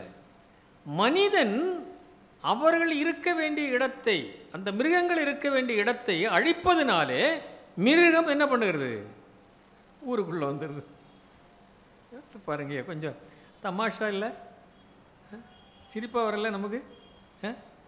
நம்ம அதுக்கு அமைதியாக வாழ்ந்துருக்கு. அது ஒரு தடமாக இது உங்களுக்கு தெரியும். இதில் பார்த்தீங்கன்னா நியூஸில் சொல்லுவான், 60-70 யானை ஒரே லைனாக, ஒன்றுக்கு ஒன்று 2ஆக கூட போகாது, லைனாக வாழை பிடிச்சிட்டு போகிற மாதிரி போயிட்டே இருக்கும். என்னைக்கு மனுஷன் இந்த காடை அடிக்க தூங்கினானோ, காட்டுக்குள்ளே நுழைய ஆரம்பித்தானோ, போகக்கூடாத இடங்களில் போக ஆரம்பித்தானோ, அப்பொழுதுதான் இந்த விலங்குகள் எல்லாம் என்ன பண்ணுச்சு? ரியாக்ட் பண்ண ஆரம்பிச்சிச்சு. நீ என்கிட்ட வரியா? என் பலம் உனக்கு தெரியாது. நீ நினைக்கிற ஆஃப்டர் ஆல் நான் ஒரு கால்னால் ஒரு எட்டி உதவ வச்சேன்னா நீ 800 அடி தூரத்தில் போய் விழுவ இல்லை? அதுக்கு தெரியும் ஒரு எத்து இவன் தாங்க மாட்டான்னு தெரியும். ஆனாலும் அது அமைதியாக அடங்கி ஒடுங்கி வாழுது. அதனுடைய துதிக்கை இருக்குல்ல, அதனால் அதுக்கு எவ்வளோ பலம் இருக்குது தெரியுமா? இதெல்லாம் நம்ம யோசிக்கிறதே இல்லை. படைப்பில் பாருங்கள், அவ்வளோ அற்புதமாக ஆண்டவர். ஆனால் அவைகளெல்லாம் நமக்கு கீழ்ப்படுகிறது. சர்க்கஸ் கம்பெனியில் போகிறீங்கன்னா தெரியும், சர்க்கஸ் பார்த்தவங்களுக்கு தெரியும். சிங்கத்தை அவன் இது பண்ணுறான், அமைதிப்படுத்துகிறான், அதை சில வேலைகளை செய்ய வைக்கிறான். யானையை ஒரு ஸ்டூல் மேலே ஏறி உட்கார வைக்கிறான். இப்போ அதெல்லாம் போயிடுச்சு. இப்போ அந்த இதெல்லாம் போய் எல்லாம் இன்டர்நெட்டு அது இதெல்லாம் வந்ததுனால எல்லாம் இந்த கேம்ஸ்லேயும் அதுலேயும் இதுலேயும் போக ஆரம்பிச்சிட்டாங்க. இந்த சாதாரண இதுகளெல்லாம் விளையாட்டுகளெல்லாம் ஒழிஞ்சு போயிடுச்சு. ஸோ இவ்வளவு திறமையும் மனிதனுக்கு கடவுள் கொடுத்திருக்கிறார். படைப்பிலே அந்த தன்மையிலேயே அவனுக்கு கொடுத்திருக்கார். அவர் எல்லாவற்றையும் ஒரு நோக்கத்தோடு ஒரு பர்பஸோடு தான் ஆண்டவர் படைத்திருக்கிறார் என்று சொல்லி நாம் பார்க்கிறோம். அந்த கிரியேட்டிவ் கெப்பாசிட்டி கூட மனுஷனுக்கு கொடுத்துருக்காரு. மற்றதெல்லாம் சாதாரணமாக அது வளர்ந்து கொண்டே இருக்கிறது, பெருகிக் கொண்டே இருக்கிறது. ஆனால் மனிதன் சில காரியங்களை என்ன பண்ணுறான்னா அதிகமாக பயன்படுத்துகிறான். அப்படி தான் நான் சொல்லுவேன். பார்க்கும்போது அப்படி தான் நமக்கு தோணும். என்ன செய்கிறான்? இந்த எனக்கு வேணுங்கிற அந்த ஒரு எண்ணம் இல்லை. எந்த மிருகமாவது இந்த எனக்கு சொந்தம்னு சொல்லிச்சா? எந்த மிருகமாவது இந்த இடம் எனக்கு சொந்தம்னு என்ன முறைச்சி பார்க்குறீங்களே தவிர நீங்கள் அதை கேட்டுக்கிற மாதிரி தெரியல. எந்த ஒரு மிருகமாவது இந்த இடம் எனக்கு சொந்தம், இதுக்குள்ளே நீ வராதேன்னு சொல்லியிருக்கா? அது வாயை திறந்து சொன்னதே இல்லை. நம்ம தான் போகிறோம். யோசித்து பாருங்க, அவன்கிட்ட இவ்வளோ சொத்து இருக்கு, எனக்கு இன்னும் கொஞ்சம் சொத்து வேணும்னு எந்த மிருகமாவது யோசித்துருக்கா? இந்த காடு பத்தாது, இன்னொரு காடு எனக்கு வேணும் ஆண்டவர்கிட்ட கேட்டுதா? நம்ம தானே ஒரு வீட்டுக்கு 10 வீடு நீங்கள் அதை சரியான முறையில் சம்பாதிச்சு வாங்கியிருக்கீங்கன்னா தப்பு இல்லை. தப்பான முறையில் எத்தனை மனுஷன் வாங்கி வைக்கிறான். இன்றைக்கு எத்தனை ஏழைகள் பரிதாபமான நிலைமையில இருக்கிறார்களே, அவர்களை குறித்த கரிசனை கொஞ்சமாவது இருக்கிறதா நமக்கு? இந்த பட்டணத்திலே, நீங்களும் நானும் வாழ்கிறதே பட்டணத்திலே 5 ஒரு பகுதி மக்கள் வீதியிலே தூங்கி கொண்டிருக்கிறார். இரவிலே போய் பாருங்கள், இரவிலே சில வீதிகளிலே போய் பாருங்கள். 1 பகுதி, ஒருவேளை 1 கோடி மக்கள் வாழ்ந்து கொண்டிருக்கிறார்கள் என்றால் சுமார் 15 20 லட்சம் மக்கள் வீதிகளிலேயும் குடிசைகளிலேயும், பாதி வீட்டுக்குள்ளே பாதி வெளியே, காலு வெளியே உடம்பு உள்ள, அந்த மாதிரி வாழ்ந்துக்கிட்டு இருக்காங்க. ஏன்னா நான் ஸ்லம்ஸ் மத்தியில் ஊழிஞ்சு, அதனால் எனக்கு தெரியும். 1973 இந்த பேரத்தில் நான் ஊழியராக வந்தபோது எனக்கு இந்த ஸ்லம்ஸில் விசேஷித்த ஒரு ஈர்ப்பு உண்டு. அதனால் அந்த மிக பின்தங்கிய மக்கள் மத்தியில் சேவை செய்ய வேண்டும் என்று சொல்லி நான் இரவு பகல் ஊழியங்கள் செய்தவருண்டு. சில ஊழியக்காரர்கள் கம்யூனிஸ்ட்ரி ரொம்ப அழகாக பண்ணுறாங்க, அவங்களோடெல்லாம் எங்களுக்கு நல்ல தொடர்பு உண்டு. அதனால்தான் இன்றைக்கி இந்த வயதிலேயும், எனக்கு 76 வயது ஆக போகிறது, இந்த வயதிலேயும் அந்த ஏழியல் மேலே இருக்கிற அந்த கரிசனை இன்னும் போகவில்லை. நான் உயிரோடு இருக்க மட்டும் ஏதாவது ஒன்று ஏழைகளுக்கு செய்ய வேண்டும் என்கிற நோக்கத்தோடு தான் இந்த பாலம் டிரான்ஸ்ஃபர்மேஷன் மினிஸ்ட்ரியை நாங்கள் செய்துட்ருக்குறோம். ஏன்னா சென்னையில எல்லாம் செய்கிறதுக்கு நிறைவு இருக்காங்க, ஆனால் மிக பின்தங்கிய மக்கள் மத்தியிலே செய்வதற்கு ஆட்கள் இல்லை. பாருங்க, இன்னொருத்தரை என் மகன் கூட வைத்து, நான் சென்னையில் இருக்கிறேன், அவன் ராமநாதபுரத்தில் இருக்கிறான், அவனோடு இன்னொருத்தரை அவன் கூட வைத்து கொள்வதற்கு பணம் இல்லை. இன்னொரு சோஷியல் ஒர்க்கரை கூட சேர்த்துக்கிறதுக்கு ஒரு MSW படித்த ஒருத்தர் வைக்கணும்னா இன்றைக்கி அங்கெல்லாம் 30,000 ரூபா வேணும் குறைந்தது. மொத்த வருமானமே அவ்வளோ கூட இருக்காது மாதம். எங்கே யாரையும் சேர்க்க முடியும்? நாங்கள் 2 பேரும் எங்களால் இயன்றதை தான் நாங்கள் செய்து கொண்டிருக்கிறோம். ஆனால் நிறைய செய்கிறோம், கடவுளுடைய கிருபையினாலே நிறைய வாலண்டியர்ஸ் இருக்காங்க, செய்கிறாங்க. ஆகவே எனக்கு அருமையான கர்த்தருடைய பிள்ளைகள், நீங்களும் நானும் மனிதன் ஒன்றுதான் பிறரை குறித்த கரிசனை கொள்ள முடியும். மிருகங்கள் கரிசனை கொள்ள முடியாது. ஆனால் கூட அது பாலூட்டி தாளாட்டி அதுவும் வளர்க்கிறது ஒரு லிமிட் வரையிலும். ஆனால் மனிதன் தான் வாழ்க்கை முழுவதும் பிறரை கரிசனையோடு நடத்தி செல்ல முடியும். அந்த கரிசனை சிலருடைய வாழ்க்கையில் கடுகளவேனும் கிடையாது, ஒரு சின்ன ஒரு இரக்கம் கூட கிடையாது. கர்த்தருடைய வார்த்தை என்ன சொல்கிறது தெரியுமா? ஏழைக்கு இறங்குகிறவன் கர்த்தருக்கு கடன். வசனம் நல்லா தெரியுது. 2 லட்சம் சம்பளம் வாங்குறீங்களே, 1 லட்சம் சம்பளம் 1% ஏழைகளுக்கு கொடுக்கக்கூடாதா? இந்த படைப்பிலே நம்மோடு வாழுகின்ற ஒரு இழிவு நிலையிலே இருக்கின்ற, கடுமையாக கஷ்டப்பட்டு கொண்டிருக்கின்ற ஒரு குடும்பத்தில் 1%, 1 லட்சத்தில் 1% எவ்வளோங்க? 1000 ரூபா இல்லை? 1% 1000 ரூபா தானே? 1000 ரூபா இல்லை? ஒரு 1000 ரூபா, 1 லட்சம் வாங்குறேன், 99,000 நீங்கள் வச்சுக்கிடுங்க. 1 லட்சம் நீங்கள் ஒரு ஏழைகளுக்கு கொடு. எனக்கு கொடுங்கன்னு நான் கேட்கல. சென்னையில் எவ்வளோ ஏழைகள் இருக்காங்க. இதே பட்டணத்தில் நம்ம கூட நம்ம பக்கத்து வீட்டில் இருக்கவங்க இருக்காங்க.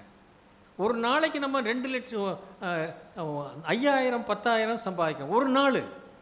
சிலவங்க தான் 5000 2000 1000 சம்பாதிக்கிறவங்க. ஆனால் 10,000 15,000 சம்பாதிக்கிறவங்க எல்லாம் இங்கே கூட 1-2 பேர் இருப்பீங்க.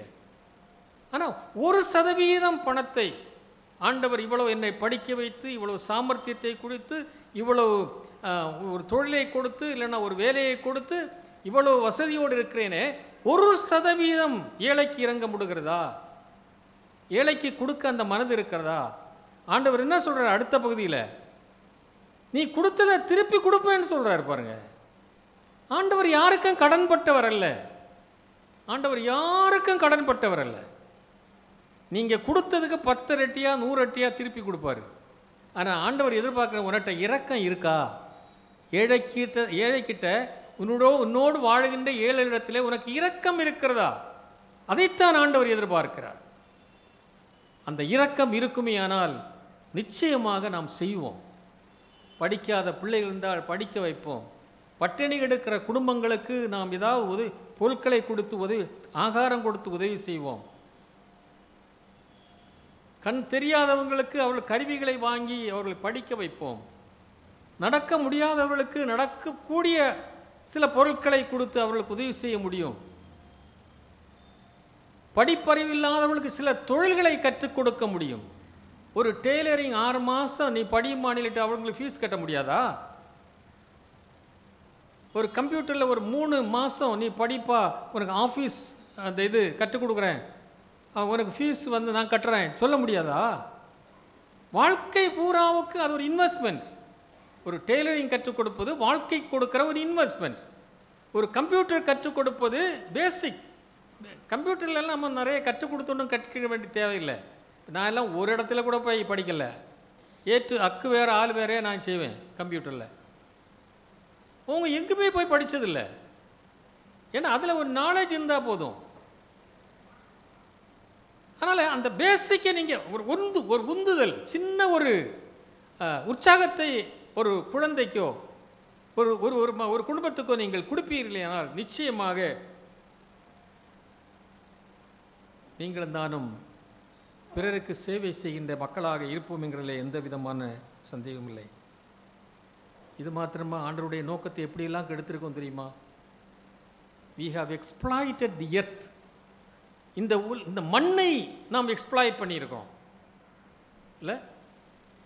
எத்தனை நீர்நிலைகளை நாம் என்ன பண்ணிட்டோம்? வீடுகளை கட்டி வச்சு தண்ணி இல்லை. இன்னைக்கு சின்ன பட்டணத்துக்கு 1 வருஷம் மழை இல்லைன்னா அப்போ தான் தெரியும். எனக்கு நல்லா தெரியும். இந்த குடங்களையும் வச்சுட்டு இந்த சைக்கிளில் ஒரு குடம் தண்ணிக்கு 10 ரூபா கொடுத்து வாங்கினதெல்லாம் எனக்கு ஞாபகம் இருக்குது. இதே சென்னையில் யோசித்து பாருங்கள். ஆனால் அந்த நீர்நிலைகளையெல்லாம் அழித்து கொண்டிருக்கிறோம், எக்ஸ்ப்ளாய்ட் பண்ணுறோம்.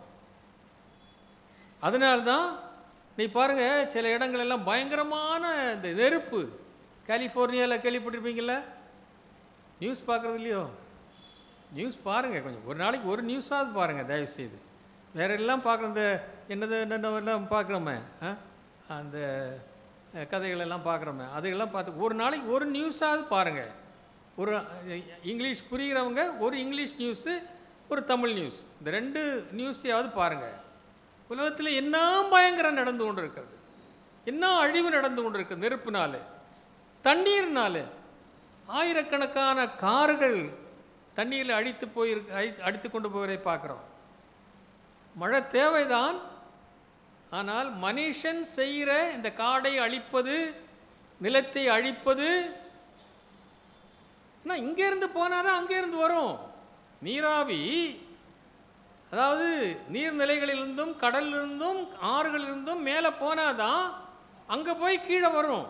இது ஒரு ப்ராசஸ், கடவுள் படைப்பில் ஒரு ப்ராசஸ். அது ஒரு நியதி, படைப்பின் நியதி. அது நம்ம எல்லாம் அழிச்சுக்கிட்டு இருந்தோம்னா எங்கே மழை பெய்யும்? அதனால தான் ஓவராக மழை பெய்யுது சில இடங்களில். சில இடங்களில் ஓவர் ஹீட். இந்த வருஷம் ரொம்ப வெயில் இருக்குன்னு சொல்லியிருக்காங்க. வயசானவங்க 11 மணிக்கு மேலே வெளியே போகாதீங்க. 11 மணிக்கு முன்னாடி வெளியே எங்கேயா போனோன்னா போயிட்டு உள்ளே வந்துடுங்க. 3 மணிக்கு மேலே போங்க சாயங்காலம். கொஞ்சம் மனசில் வச்சுக்கிடுங்க. எங்கே போனாலும் எனக்கு ஒரு ஆட்டோக்காரர் சொன்ன புத்தியை உங்களுக்கு சொல்கிறேன், புத்திமதியை சொல்கிறேன். சார், உங்களை மாதிரி வயசானவங்க வெளியே போகும்போது ஒரு குடை, ஒரு பாட்டில் தண்ணி என்ன வச்சுக்கணும்? ஒரு குடை, ஒரு பாட்டில் தண்ணி. இல்லைன்னா 10 மணிக்கு மேலே வெளியே வராதிங்க. 4 மணிக்கு முன்னாடி வெளியே வராதிங்க. கொஞ்சம் வயசில் மூத்தவங்க பிள்ளைகள் சொன்னால் கேட்க மாட்டீங்க, எனக்கு தெரியும். நானே கேட்குறதில்ல, அதனால தான் நான் சொல்கிறேன். பிள்ளைகள் போகாதுன்னா அங்கே தான் நம்ம போவோம். அந்த செய்ய வேண்டாப்பா, நாங்கள் பார்த்துக்கணுன்னா, இல்லைப்பா நீ உன் வேலையை பாரு, நான் இதை பார்த்துக்கிறேன். அந்த மாதிரி ஓவர் டூ பண்ணுறோம். அது கடைசியில் தீமையை நம்ம கொண்டு வரும். அதை புரியாமல் இருக்கிறோம். அதனால் கொஞ்சம் பிள்ளைகள் சொல்கிறதையும் கேளுங்க. மற்றவங்க நம்ம பிரயாணங்களில் இருக்கும் யாராவது புத்திமதி சொல்லுவாங்க, அதையும் கேளுங்க. எடுத்து பாருங்கள். அதாவது கொஞ்சம் எக்ஸ்பெரிமெண்ட் பேஸ்லையாவது யோசித்து பாருங்களேன், சரியா? அதனால் நானும் சில ஆலோசனை இப்போ சொல்கிறேன். என் வயசு நிமித்தமாக சில அனுபவத்தில் சில காரியங்களை சொல்கிறேன், யோசித்து பாருங்கள். ஆக இப்படி நாம் இயற்கையை நாம் ஓவர் யூஸ் பண்ணி பாருங்கள், எல்லா நிலத்துக்கடியில் இருக்கிற எல்லா ஆயிலையும் எடுத்துடுறோம். என் முட்டியில் இருக்கிற ஆயில் அவ்வளோ எடுத்துட்டோன்னா என் முட்டி என்ன ஆகும் சொல்லுங்க. என் வயசானவங்களுக்கு தெரியும். கால் நடக்கும்போது க்ரீங் க்ரீங் க்ரீங்கன்னு கேட்கும். முட்டு ஒன்றோட ஒன்று இப்படி என்ன ஆகும்? என்ன இங்கே என்ன இல்லை? ஃப்ளூயிட் இல்லை, ஆயில் இல்லை. அப்புறம் என்ன பண்ணுறான் டாக்டர்? என்ன சொல்கிறான்? 6 லட்சம் ஆகும், நீ முட்டை மாற்றிக்கோ. ஆனால் முட்டை மாற்றினா என்ன சொல்லுவான்? வெயிட்டு போடாத, இதுக்கு மேலே வெயிட்டு போடாத.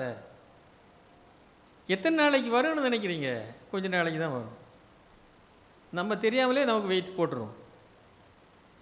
ஆகவே எனக்கு அருமையான கர்த்தருடைய பிள்ளைகளே, எந்த ஒரு காரியத்தையும் அதுக்கு மேலே இந்த நியூக்ளியர் பவருக்கு பாருங்கள், வேண்டான்னு மற்ற நாடுகள்லாம் வேண்டான்னு சொன்னால் நம்ம நாடு என்ன சொல்கிறது? குடுன்னு கேட்குது. அந்த நாட்டுக்கு போய் எங்கள் நாட்டுக்கு அனுப்பு, எங்கள் நாட்டுக்கு அனுப்புன்னு கேட்குறாங்க. பயங்கரமான டேஞ்சரஸ் திங்ஸ் எல்லாம் நம்ம நாட்டுக்குள்ளே வந்துக்கிட்டே இருக்குது. அதனால் நம்ம ஜெபம் நம்ம தேசத்தின் தலைவர்களுக்காக ஜெபிக்க வேண்டும். நம்ம தேசத்தில் இந்த பொருளாதாரத்தை நிர்வகிக்கிறவர்கள், இந்த நிலங்களை நிர்வகிக்கிறவர்கள், இவர்களுக்காக ஜெபிக்க திருச்சபை அழைக்கப்படுகிறது. படைப்புக்காக நாம் ஜெபிக்க வேண்டும். நான் முடிக்கிறேன். என்னுடைய டைம் ஓவர். ஆல்ரெடி 30 மினிட்ஸ் முடிஞ்சிருச்சு. அதனால் நான் முடிக்கிறேன். 3வது குறிப்பு மாத்திரம் ஜஸ்ட் சொல்லி முடிச்சிடுறேன். மொத்தத்தில் பார்த்தீங்கன்னா God has confidence in creation. மொத்தத்தில் என்ன? கடவுள் மனிதன் படைப்பிலே ஒரு நம்பிக்கை வைத்திருக்கிறார். தயவுசெய்து இதை மனசில் வச்சுடுங்க. கடவுள் உங்களிடத்திலும் என்னிடத்திலும் ஒரு நம்பிக்கை வைத்திருக்கிறார் இல்லையா? நம்ம பிள்ளைகளிடத்தில் நம்பிக்கை வைக்கிறோம்ல. சின்ன குழந்தையாக இருக்கும்போது நம்ம பிள்ளைகள் நம்மிடத்தில் நம்பிக்கை வச்சாங்களா இல்லையா? எப்படி கட்டி பிடிச்சிட்டு அப்பா அப்பா அம்மா அம்மான்னு பிடிச்சி கட்டி முத்தம் செய்து எப்படி கான்ஃபிடெண்ட்டாக அந்த பிள்ளைகள் இருப்பாங்க. இப்போது நம்ம பிள்ளைகள்கிட்ட என் மகன் பார்த்துக்கிடுவான், என் மகன் பார்த்துக்கிடுவான், நல்ல பிள்ளைங்க, என் பிள்ளைகளாச்சே, அப்படி நம்ம ஒரு கான்ஃபிடெண்ட்டாக இருக்கிறோம்ல. அதே மாதிரி தான் ஆண்டவர் நம்மிடத்திலிருந்து எதிர்பார்க்கிறார். God is depending upon us and we are depending upon God. நாம் கடவுளை சார்ந்து வாழ்கிறோம். கடவுள் நம் மூலமாக செயலாற்றி கொண்டிருக்கிறார், சார்ந்து இருக்கிறார். இப்போ இந்த உலகத்தில் சுவிசேஷத்தை அறிவிக்கிறது கூட ஆண்டவர் நம்ம தான் சார்ந்து இருக்கிறார் இல்லையா? ஆண்டவர் கேட்டார்ல, ஆண்டவர்கிட்ட ஒரு தூதன் கேட்டால, ஆண்டவரே நீர் இந்த உலகத்தில் 3.5 வருஷம் ஊழியம் செய்தீர், நீர் இப்போ பரலோகத்துக்கு போகிறீர். அவர் போகிற வழியில் கேட்டாங்களாம். இது வேதவஸ்துவத்தில் இல்லை, தயவுசெய்து திருவசனமாக எடுத்துக்கிட வேண்டாம், இது கதையாக எடுத்துக்கிடுங்க. ஆண்டவர் பரலோகத்துக்கு எடுத்துக்கிட்டு போகப்படும் போது, பரத்துக்கு எடுத்துக்கொள்ளப்படும் போது ஆண்டவரத்தில் கேட்டால், ஆண்டவரை நீர் விட்டுட்டு போயிடுறீர, இவ்வளோ கஷ்டப்பட்டு கல்வாரி சிலுவையிலே மறித்து உங்களுடைய கடைசி துள்ளி ரத்தம் வரையிலையும் சிந்தி நீர் மறித்து உயிர்த்தெழுந்து இப்போ 40 நாளைக்கு நீர் பரத்துக்கு போறீரே, இப்போ உலகம் என்ன ஆகுறது? ஆண்டவர் என்ன சொன்னார் தெரியுமா? I have full confidence in my disciples. எனக்கு என்னுடைய சீடர்கள் மேலே எனக்கு முழு நம்பிக்கை உண்டு. அவர்கள் என்னை மறுதலித்தவர்கள் தான், அவர்கள் என்னை காட்டி கொடுத்தவர்கள் தான். அவர்கள் பல வீக்னஸ், அவரிடத்தில் பல பலவீனங்கள் இருக்கிறது உண்மைதான். ஆனாலும் எனக்கு அவர்கள் மேல் நம்பிக்கை இருக்கிறது. யோசித்து பாருங்கள், இன்றைக்கி எத்தனை கோடி கிறிஸ்தவர்கள் இந்த உலகத்தில் வாழ்கிறாங்க. அந்த 12 பேர் உலகத்தை கலக்குகிறவர்கள் இங்கேயும் வந்து விட்டார்கள் சொல்லப்பட்டிருக்கு. அது வேதத்தில் சொல்லப்பட்டிருக்கு. உலகத்தை கலக்குகிறவர்கள் அந்த 12 சீஷரை வைத்து உலகம் முழுவதிலும் நற்செய்தி அறிவிக்கப்பட்டிருக்கிறதா? நற்பணி நடந்து கொண்டிருக்கிறதா? ஆண்டவர் செயலாற்றின மாதிரி திருச்சபை செயலாற்றி கொண்டிருக்கிறதா? இருக்கிறது. God has a great confidence in you and in me. என்னையும் உங்களையும் நம்பித்தான் இந்த உலகத்திலே ஆண்டவர் இன்னும் செயலாற்றி கொண்டிருக்கிறார். ஆகவே எனக்கு அருமையான கர்த்தருடைய பிள்ளைகளே, அப்படி நம்மிடத்திலே நம்பிக்கை வைத்திருக்க அந்த மாபெரும் ஆண்டவரை, அந்த அற்புதமான ஆண்டவரை நாம் ஏமாற்றாதபடிக்கு உங்களுக்கும் எனக்கும் கிடைக்கின்ற தருணங்களை நல்ல வாய்ப்புகளாக எடுத்து நம்மால் இயன்ற காரியங்களை நமக்கும் செய்வோம், நமது குடும்பத்துக்கும் செய்வோம், பிறருக்கும் நான் கேட்ட மாதிரி 1% பிறருக்கும் செய்ய முற்படுவோம். அப்படிப்பட்ட கிருபையை எல்லாவற்றையும் இலவசமாக நமக்கு தந்திருக்கிற ஆண்டவர், மகனே இதை செய்ய மாட்டாயா என்று கேட்கிறார். கேட்போமா? அவருடைய கீழ்ப்படியோமா? ஆமாண்டவரே நான் செய்கிறேன் என்று சொல்லி போவோமா? நிச்சயமாக அது நமக்கு ஆசீர்வாதமாக இருக்கும். ஜெபம் செய்வோம். ஒரு நிமிஷம் அமைதியாக இருப்போம். படைப்பை ஒரு நோக்கத்தோடு படைத்தீர். ஒரு எதிர்பார்ப்போடு படைத்தீர். ஒரு நம்பிக்கையோடு படைத்தீர். இதை எங்கள் மூலமாக நீர் நிறைவேற்ற வேண்டும் என்று நீர் விரும்புகிறீர் ஆண்டவரே. அந்த விருப்பத்துக்கு ஏற்றவாறு எங்களை உடைய கரங்களை அர்ப்பணிக்கிறோம். எங்களை பயன்படுத்தி கொண்டிருக்கிறீர், இன்னும் பயன்படுத்துவீர் என்கிற நம்பிக்கையோடு உடைய கரங்களை எங்களை அர்ப்பணிக்கிறோம். அன்பின் ஆண்டவரே, இந்த பரிசுத்த நாளுக்காக நன்றி சுவாமி. படைப்பின் மேன்மையாக படைத்த நாங்கள் எங்களுக்கு கொடுத்திருக்கிற சிந்தனை திறனை வைத்து சிந்தித்து செயல்பட ஒரு நாளும் படைப்பை அளவுக்கு மேல் அழித்து விடாதபடிக்கு நாங்கள் பிறர் நலம் கருதியும் அடுத்த தலைமுறைகள் வருகின்ற எத்தனையோ தலைமுறைகள் வரை இருக்கிறது, அந்த தலைமுறைகளும் வாழ வேண்டும் என்ற நோக்கத்தோடு நாங்கள் வாழ உடைய கிருபையை இந்த செய்தியை கேட்ட எங்கள் அனைவரோடும் கூட இருக்கட்டும். மீட்பர் இயேசுவின் நாமத்தில் ஜெபம் நல்ல பிதாவே, ஆமென்.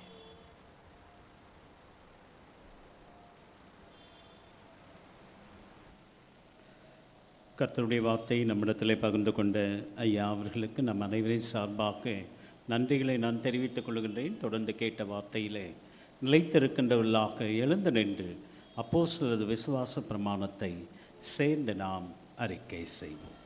வானத்தையும் பூமியும் படைத்த சர்வல பிதாவாகிய தேவனை விசுவாசிக்கிறேன். அவருடைய ஒரே குமாரனாகிய நம்முடைய நாதர் இயேசு விசுவாசிக்கிறேன். அவர் பரிசுத்த ஆவியினாலே கன்னமிலையால் உற்பவத்தை பிறந்தார். பந்த பிலாத்துவின் காலத்தில் பாடுபட்டு சிலுவையில் அறைந்து அடக்கமப்பட்டு பாதாளத்தில் இறங்கினார். 3ஆம் நாள் மரித்தோட்டில் எழுந்தருளினார். பரமத்திற்கு ஏறி சர்வ பிதாவாகிய தெய்வம் வலது பாசலில் வீற்றிருக்கிறார். அவ்விடத்தில் உயிரோடு மரித்தோடு நியாயத்தை கூறுவார். பரிசுத்த ஆவி விசுவாசிக்கிறேன். பொதுவாக இருக்கிற பரிசபையும் பரிசுமான ஐக்கியம் பாவ மன்னிப்பு சரீர உயிர்த்து நித்திய ஜீவனுடைய விசுவாசிக்கிறேன். ஆம். சபையார் அமரவும் திருச்சபைக்கான அறிவிப்புகளை நாம் கேட்போம்.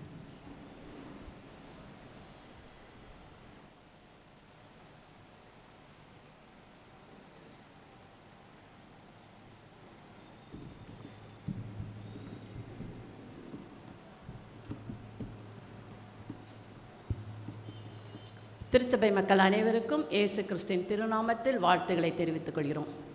இன்று தேவ செய்தி அளித்த அருட்திரு எஸ் சத்யநாதன் மோசஸ் ஐயா அவர்களுக்கும் திருச்சபை சார்பில் நன்றி தெரிவித்துக் கொள்கிறோம்.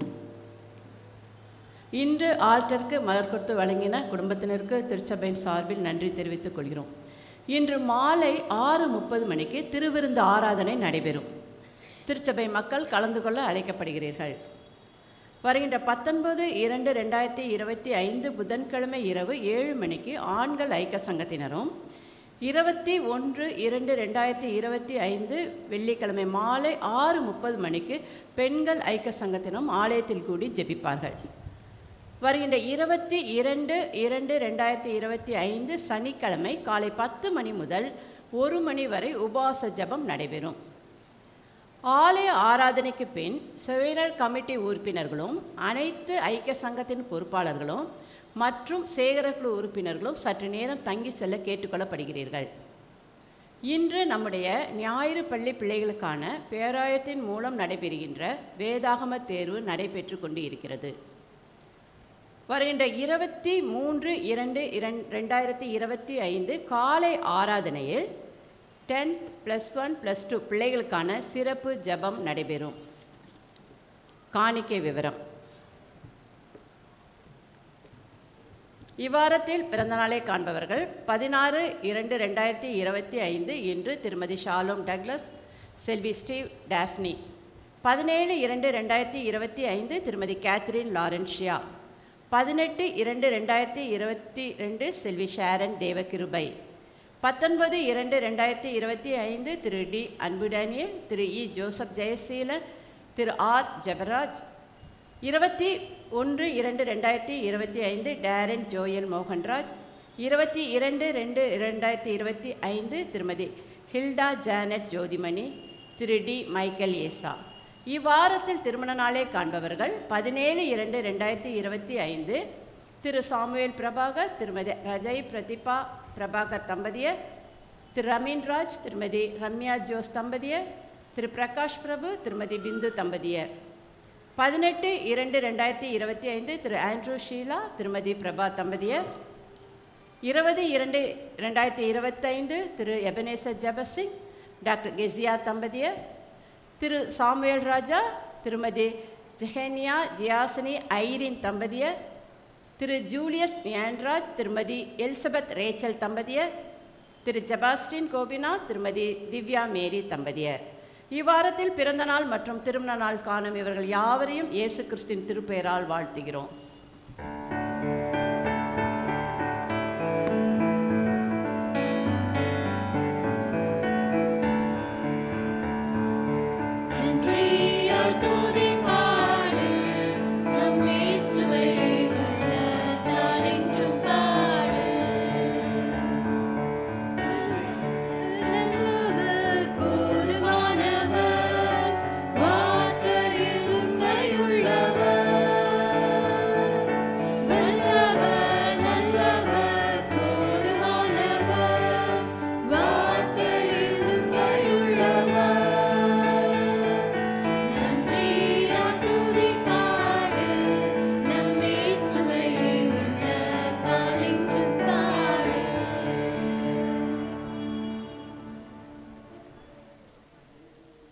பிறந்த நாட்களையும் திருமண நாட்களை காணுகின்ற திருச்சபையின் அங்கத்தினர் வாழ்த்துக்களையும் தோத்திரங்களை நான் தெரிவித்துக் கொள்கிறேன். வாழ்வில் அநேக ஆண்டுகளை கண்டு கடவுளுக்கும் திருச்சபைக்கும் குடும்பத்திற்கும் சமுதாயத்திற்கும் சிறந்தவர்களாய் வாழ நான் வாழ்த்துகின்றேன்.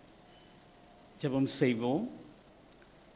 மகா பரிசுத்தமும் நிறைந்த நல்ல ஆண்டவரே, மன மகிழ்ச்சியான இந்த நல்ல நாளிலும் கேட்ட உம்முடைய திருவார்த்தைகள் அனைத்தும் படைப்பனைத்தும் இருமாந்து கிடக்கின்ற இந்த சூழல்களிலே ஆண்டவரே எல்லாவற்றையும் படைத்து நல்லது என்று கண்ட ஆண்டவர் மனிதனை படைத்த பொழுது நீர் மனஸ்தாபப்பட்டீரப்பா. அந்த மனஸ்தாபம் இன்னும் பெருகிக்கொண்டே இருப்பதை எண்ணி நாங்கள் மனம் வருந்துகின்றோம். நாங்கள் திருந்துகின்ற மக்களாக, தீமைக்கு விரைந்தோடுகின்ற மக்களாக இல்லாதபடி நன்மையை பற்றி கொண்டு நன்மையே செய்கின்றவர்களாய் இந்த உலகத்திலே வாழ நாங்கள் அழைக்கப்பட்டிருக்கின்றோம். படைப்பனைத்தையும் நாங்கள் போற்றி பாதுகாக்கின்ற மக்களாக வாழ எங்களுக்கு நீர் உதவி செய்ய இந்த வேளையிலே ஜெபிக்கின்றோம். இந்த நாளிலும் நீ வருகின்ற இந்த வார நாட்களிலே தங்கள் பிறந்த நாட்களை கண்டு நன்றி செலுத்தி கொண்டிருக்கின்ற திருச்சபை மக்களுக்காகவும் ஏனையோருக்காகவும் இடத்தில் வருகின்றோம். வருஷத்தை உம்முடைய நன்மையினால் முடிசூட்டின ஆண்டவர் உமது பாதைகள் நெய்யாய் பொழிகின்றபடியினாலே பிறந்த நாளை கண்டு மக்கள் நன்றி செலுத்துகின்ற பிள்ளைகள் வாழ்விலே கடந்த காலங்கள் முழுவதும் கண்ணின் மணியைப் போல நீர் பாதுகாத்தீர். அதற்கு நன்றி செலுத்தி இந்த புதிய ஆண்டானது மனமகிழ்ச்சியின் ஆண்டாக ஆசீர்வாத நிறைந்த ஆண்டாக அமைய நீர் உதவி செய்யும். திருமண நாட்களை கண்டு நன்றி செலுத்தி கொண்டிருக்கின்ற தம்பதியர்களுக்காக நாங்கள் ஜெபிக்கின்றோம். வாழ்விலே நீர் எந்த நோக்கத்தோடு அவர்களை குடும்பமாக இணைத்தீரோ அந்த நோக்கத்தை அவர்களுக்கு மாத்திரமல்ல ஆண்டவரே உலகம் அனைத்தில் உள்ள குடும்பங்களும் சிறந்த முறையில் வாழுவதற்கான முயற்சிகளிலாவது நாங்கள் ஈடுபட உம்மிடத்தில் வேண்டுதல் செய்ய ஆண்டவரே நீர் ஒவ்வொருவரையும் நீர் எடுத்து பயன்படுத்தும். புதிய ஆண்டிலே புதிய கிருபைகளை புதிய ஆசீர்வாதங்களை சந்தோஷத்தை சமாதானத்தை நீர் கட்டளையிட இந்த வேளையில் வேண்டுகின்றோம். தொடர்ந்து உம்முடைய நேசக்கரம் ஒவ்வொருவரையும் வழி நடத்தட்டும். இயேசு ஜெபம் கேட்கினால பிதாவே, ஆமென். கிறிஸ்துவுக்குள் பாந்தவர்களே, நாம் அறிவிப்பிலே கேட்ட வண்ணமாக ஞாயிறு பள்ளி பிள்ளைகள் இப்பொழுது பேராயம் முழுமையிலும் இருக்கின்ற ஞாயிறு பள்ளி பிள்ளைகள் தேர்வுகளை எழுதி கொண்டிருக்கின்றார்கள். நமது திருச்சபையின் அங்கத்தினர்களாகிய நீங்கள் பிள்ளைகளை தேர்வுக்கு அனுப்பி வைத்ததிலே பெருத்த மகிழ்ச்சி. உங்களுக்கு வாழ்த்துக்களை நான் தெரிவித்துக் கொள்கின்றேன். தொடர்ந்து பிள்ளைகளது வாழ்வு சுகித்திருக்கத்தக்கதாக வருகின்ற நாட்களிலே பள்ளி இறுதித் தேர்வுக்காகவும் ஆயத்தப்பட இருக்கின்ற பிள்ளைகள் ஒவ்வொருவருக்காகவும் ஆண்டவருக்கு நன்றி செலுத்தி இந்த காலங்களிலே பிள்ளைகளை எந்த ஒரு பலவீனம் சுகவீனம் ஒன்றும் பிள்ளைகளை அணுகாதபடி இயற்கையின் சீற்றங்களிலிருந்தெல்லாம் காத்துக்கொள்ள இறைவன் உதவி செய்ய நாம் பிள்ளைகளின் நலனுக்காக வேண்டுதல் செய்வோம். வருகின்ற சனிக்கிழமை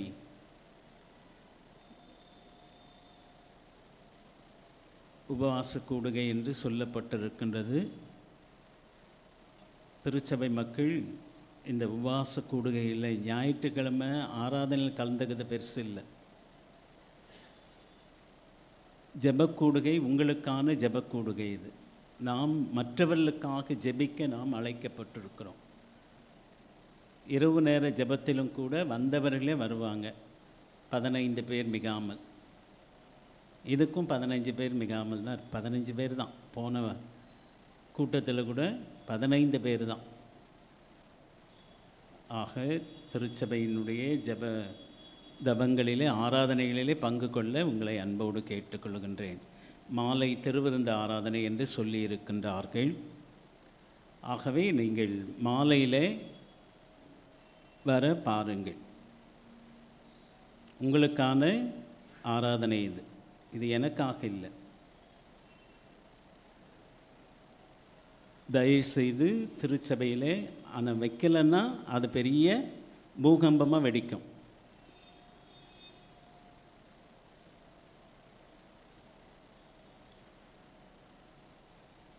ஆக வெளியிலிருந்து வருகின்றவர்கள் எவ்வளோ பேர் வருவீங்கன்னு தான் கேட்குறாங்க. அதனால் நாம் உள்ளே இருக்கின்ற திருச்சபையில் இருக்கின்றவர்களை பயன்படுத்துகிறோம். வெளியிலேருந்து நாம் பயன்படுத்தணுன்னா கொஞ்சம் நாமும் அதற்கு இடம் கொடுக்கணும். வருவதற்கு முயற்சி செய்யுங்க. ஒரு வீட்டில் ஒரு ஆளாவது வாங்கலை, ஒருத்தராவது ஒரு வீட்டுக்கு. அப்படி வந்தன்னா ஆண்டவருடைய நாமம் மகிமைப்படும். இப்போது காலங்கள் மிக சமீபமாக இருக்கின்றது. ஆண்டவருடைய வருகை மிக சமீபம். அது எப்பொழுதுனே சொல்ல முடியாது. அப்படிப்பட்ட காலகட்டத்திற்குள்ளாக நாம் கடந்து வந்திருக்கின்றோம். கடவுள் ஒவ்வொரு நாளும் நமக்கு வாழ்வை கூட்டி தந்து வருகின்றார்.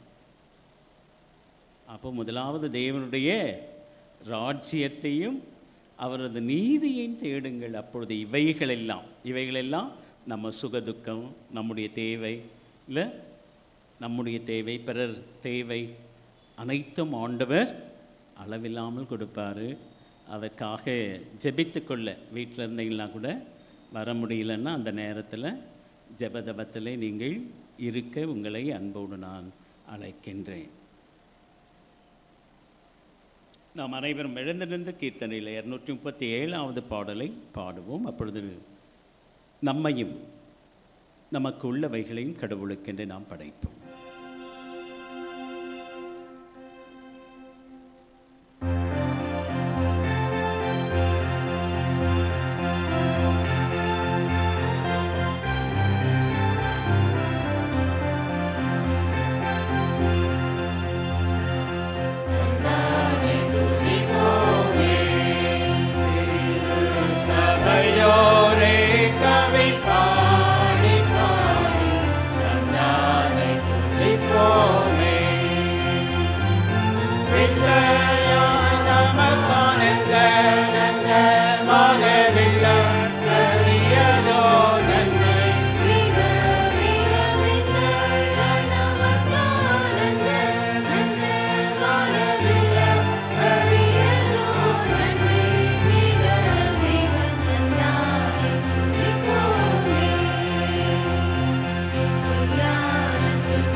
ஜெபம் செய்வோம். நம் மத்தியில் இருக்கின்ற ஐயரம்மா அவர்கள் நம்மை ஜெபத்தில் நடத்துவார்கள். நம்முடைய ஆயர் ஐயா அவர்கள் ஆசீர்வாதத்தை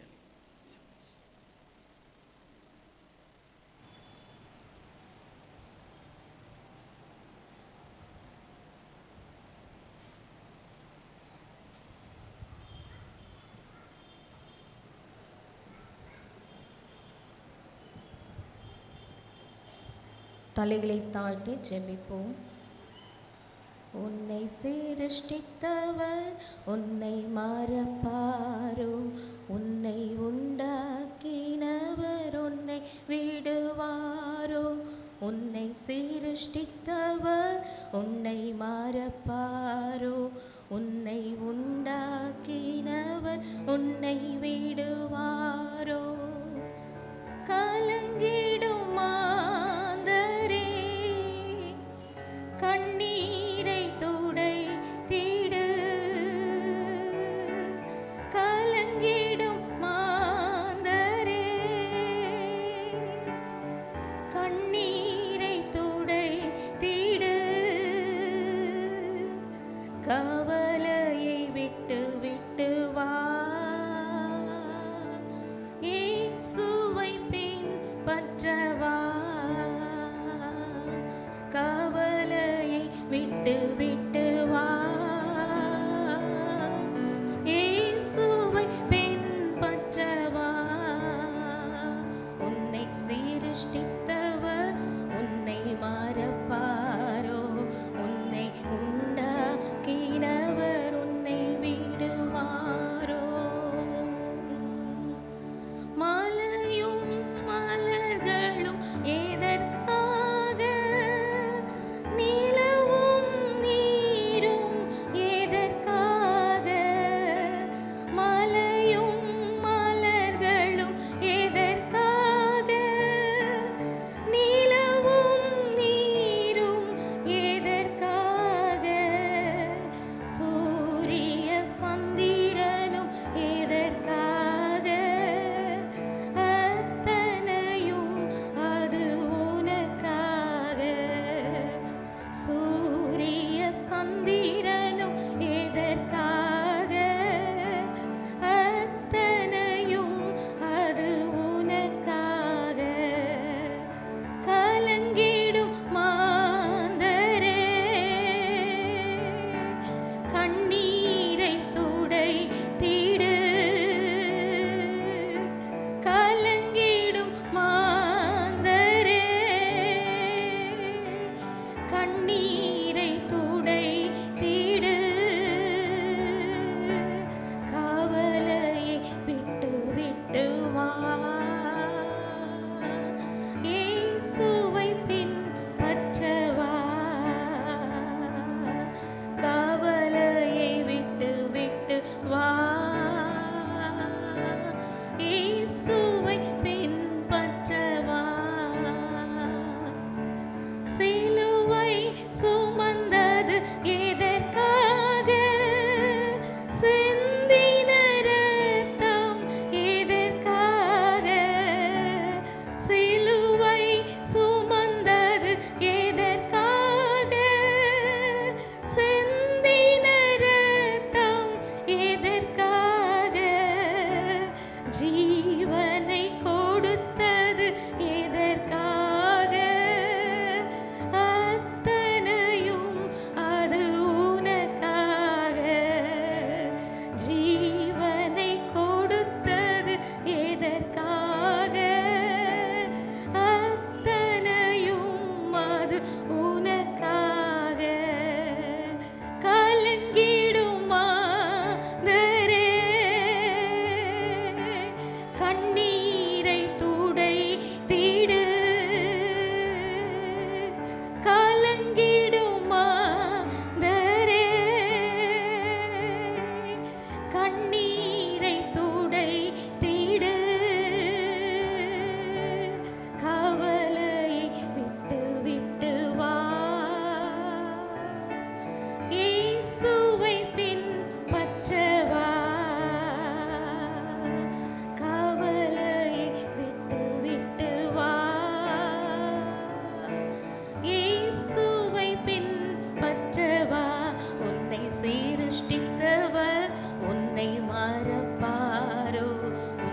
நிறைவா நன்றியோடு உம்மை நாங்கள் ஸ்தோத்தரிக்கின்றோம். கடந்து வந்த பாதைகளிலெல்லாம் நீர் எங்களோடு கூட இருந்தீர். சிஎஸ்ஐ சகல பரிசுத்தவான்களின் திருச்சபை மக்களாய் ஓய்வு நாளிலே மீண்டுமாய் உம்முடைய சன்னிதானத்தில் நாங்கள் ஒன்றிணைய தூய ஆவியானவர் எங்களுக்கு அருளிய எல்லா விதமான நலனுக்காகவும் உள்ளத்தின் ஆழத்திலிருந்து நாங்கள் நன்றி படைக்கின்றோம். இப்பொழுதும் உமது அடியவர் மூலம் எங்கள் காதுகள் எங்கள் கண்களுக்கு கிடைக்க பெற்ற எல்லா விதமான ஆன்மீக மன்னாவுக்காகவும் உள்ளத்தின் ஆழத்திலிருந்து நன்றி படைக்கின்றோம். மீண்டுமாய் எங்களையே நாங்கள் புதுப்பித்து கொண்டு படைப்பின் உன்னதத்தை நாங்கள் அறிந்து கொள்ள உணர்ந்து கொள்ள புதுப்பித்து கொள்ள ஆவியானவர் எங்களுடைய மனக்கண்களை நீர் திறந்திருக்கின்றீரே. அந்த உன்னதமான தயவுக்காக உள்ளத்தின் ஆழத்தில் இருந்து நன்றி படைக்கின்றோம். நீர் படைப்புகளை எல்லாம் மனிதனுக்காக படைத்தீர். மனிதனை உம்மை போற்றுவதற்காக நீர் படைத்திருக்கின்றீர் ஐயா. நாங்கள் உம்மை போற்றி துதிப்பது மாத்திரமல்ல, நீர் படைத்த படைப்புகளை பண்படுத்தவும் பாதுகாக்கவும் நாங்கள் அந்த விதமான நல்ல எண்ணத்தோடு இந்த உலகத்திலே செயல்படக்கூடிய ஆவியின் அனுகிரகத்தை வல்லமையை பெற்றவர்களாய் இந்த இடத்திலிருந்து கடந்து செல்ல தூய ஆவியானவர் இங்கு அமர்ந்திருக்கின்ற ஒவ்வொருவருக்கும் ஆவியின் அனுகிரகத்தை உன்னதத்திலிருந்து நீர் பொழிந்து கொண்டிருக்கின்ற அந்த மேலான கிருபைக்காக உள்ளத்தின் ஆழத்திலிருந்து நன்றி படைக்கின்றோம்.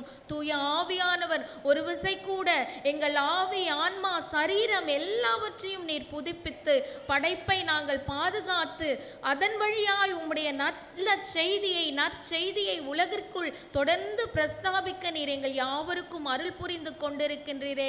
அந்த உன்னதமான தயவுக்காக உள்ளத்தின் ஆழத்திலிருந்து நன்றியோடு உம்மை ஸ்தோத்தரிக்கின்றோம். ஆவியானவரை இப்பொழுதும் இந்த தேவாலயத்திலே அமர்ந்து கொண்டு எங்களுடைய வாழ்க்கையிலே இப்படிப்பட்ட கஷ்டங்கள் துன்பங்கள் துயரங்கள் இருக்கின்றதே என்று உம்மை நோக்கி பார்த்து கொண்டிருக்கின்ற உள்ளங்கள் எத்தனை ஏராளம் ஆவியானவரே.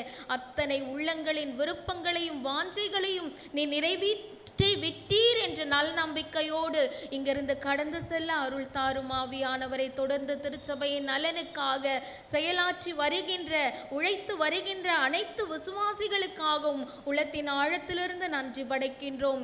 உதாரத்துவமாய் திருப்பணிகளுக்கு தங்கள் உள்ளங்களையும் தங்கள் இல்லங்களையும் தங்கள் கரங்களையும் விரிவாய் திறந்து கொடுக்கின்ற அத்தனை உள்ளங்களையும் நீர் ஆசிர்வதித்து அனுப்பும்படியாய் உம்மை நோக்கி பார்க்கின்றோம். இப்பொழுதும் இந்த தேவாலயத்தை சுற்றி வசிக்கின்ற பகுதி வாழ் மக்களுக்காக நாங்கள் நன்றி சொல்லுகின்றோம். சிறு வியாபாரத்தை நடத்தி வருகின்ற மக்களுக்காக நன்றி சொல்லுகின்றோம்.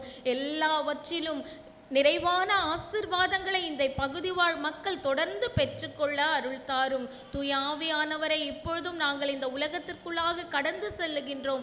எங்கள் சிந்தனையினாலும் செய்கையினாலும் நடக்கையினாலும் தூய ஆவியானவர் ஒருவருக்கே நாங்கள் சாட்சியுள்ள திருச்சபை மக்களாய் வாழ நீர் எங்கள் யாவருக்கும் அருள் புரியும்படியாய் எல்லாம் வல்ல இறைவன் இயேசுவின் வழியாய் ஜெபிக்கின்றோம் நல்ல கடவுளே, ஆமென். நாம் அனைவரும் சேர்ந்து சொல்லுவோம்.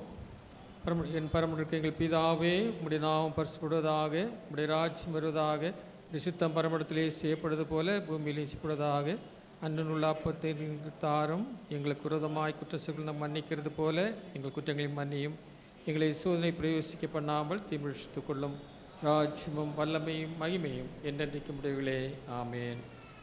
நமது ஆண்டவராகிய இயேசு கிறிஸ்துவின் கிருபையும் பிதாவாகி தேவனுடைய அன்பும் பரிசுத்த ஆவியின் ஐக்கியமும் நல்லுறவும் நம் அனைவரோடும் இன்றும் என்றும் சதா காலங்கள் நிலைத்திருப்பதாக.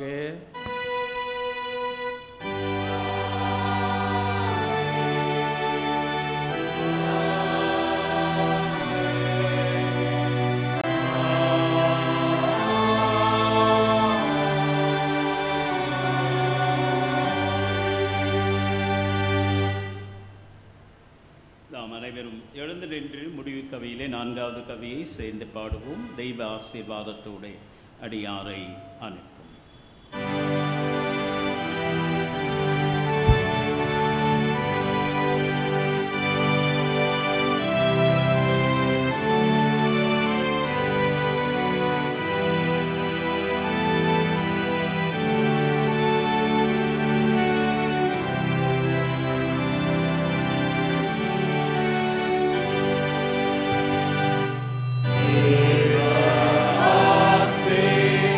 Amen.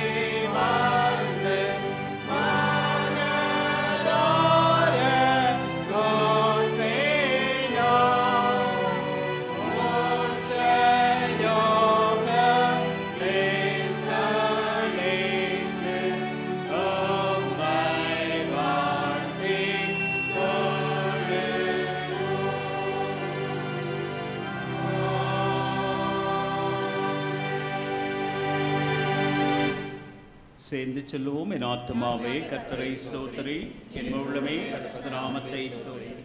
என் ஆத்துமாவே கர்த்தரை ஸ்தோத்திரி, அவர் செய்த சகல உபகாரங்களையும் மறவாதே. ஆண்டவர் உங்களோடு இருப்பாராக. சமாதானத்தோடு பெறப்பட்டு செல்லுவோம். தோத்திரம் எல்லாருக்கும் தோத்திரம் தோத்திரம். கிறிஸ்துவுக்குள் அன்பார்ந்தவர்களே, நம்ம ஐயா அவர்கள் சொன்ன காரியங்களிலே அவர்கள் செய்கின்ற ஊழியங்களை குறித்து அதிகமாக அறிந்து கொள்ள வேண்டும் என்று சொன்னால் இங்கே ப்ரௌசர் ஒன்று வெளியிலே கொடுக்கப்பட இருக்கின்றது. ஆகவே பெற்று இந்த ஊழியத்திற்காக ஜெபிக்க உங்களை அன்போடு கேட்டுக்கொள்கின்றேன். தேங்க்யூ. தோற்றையா தேங்க்யூ.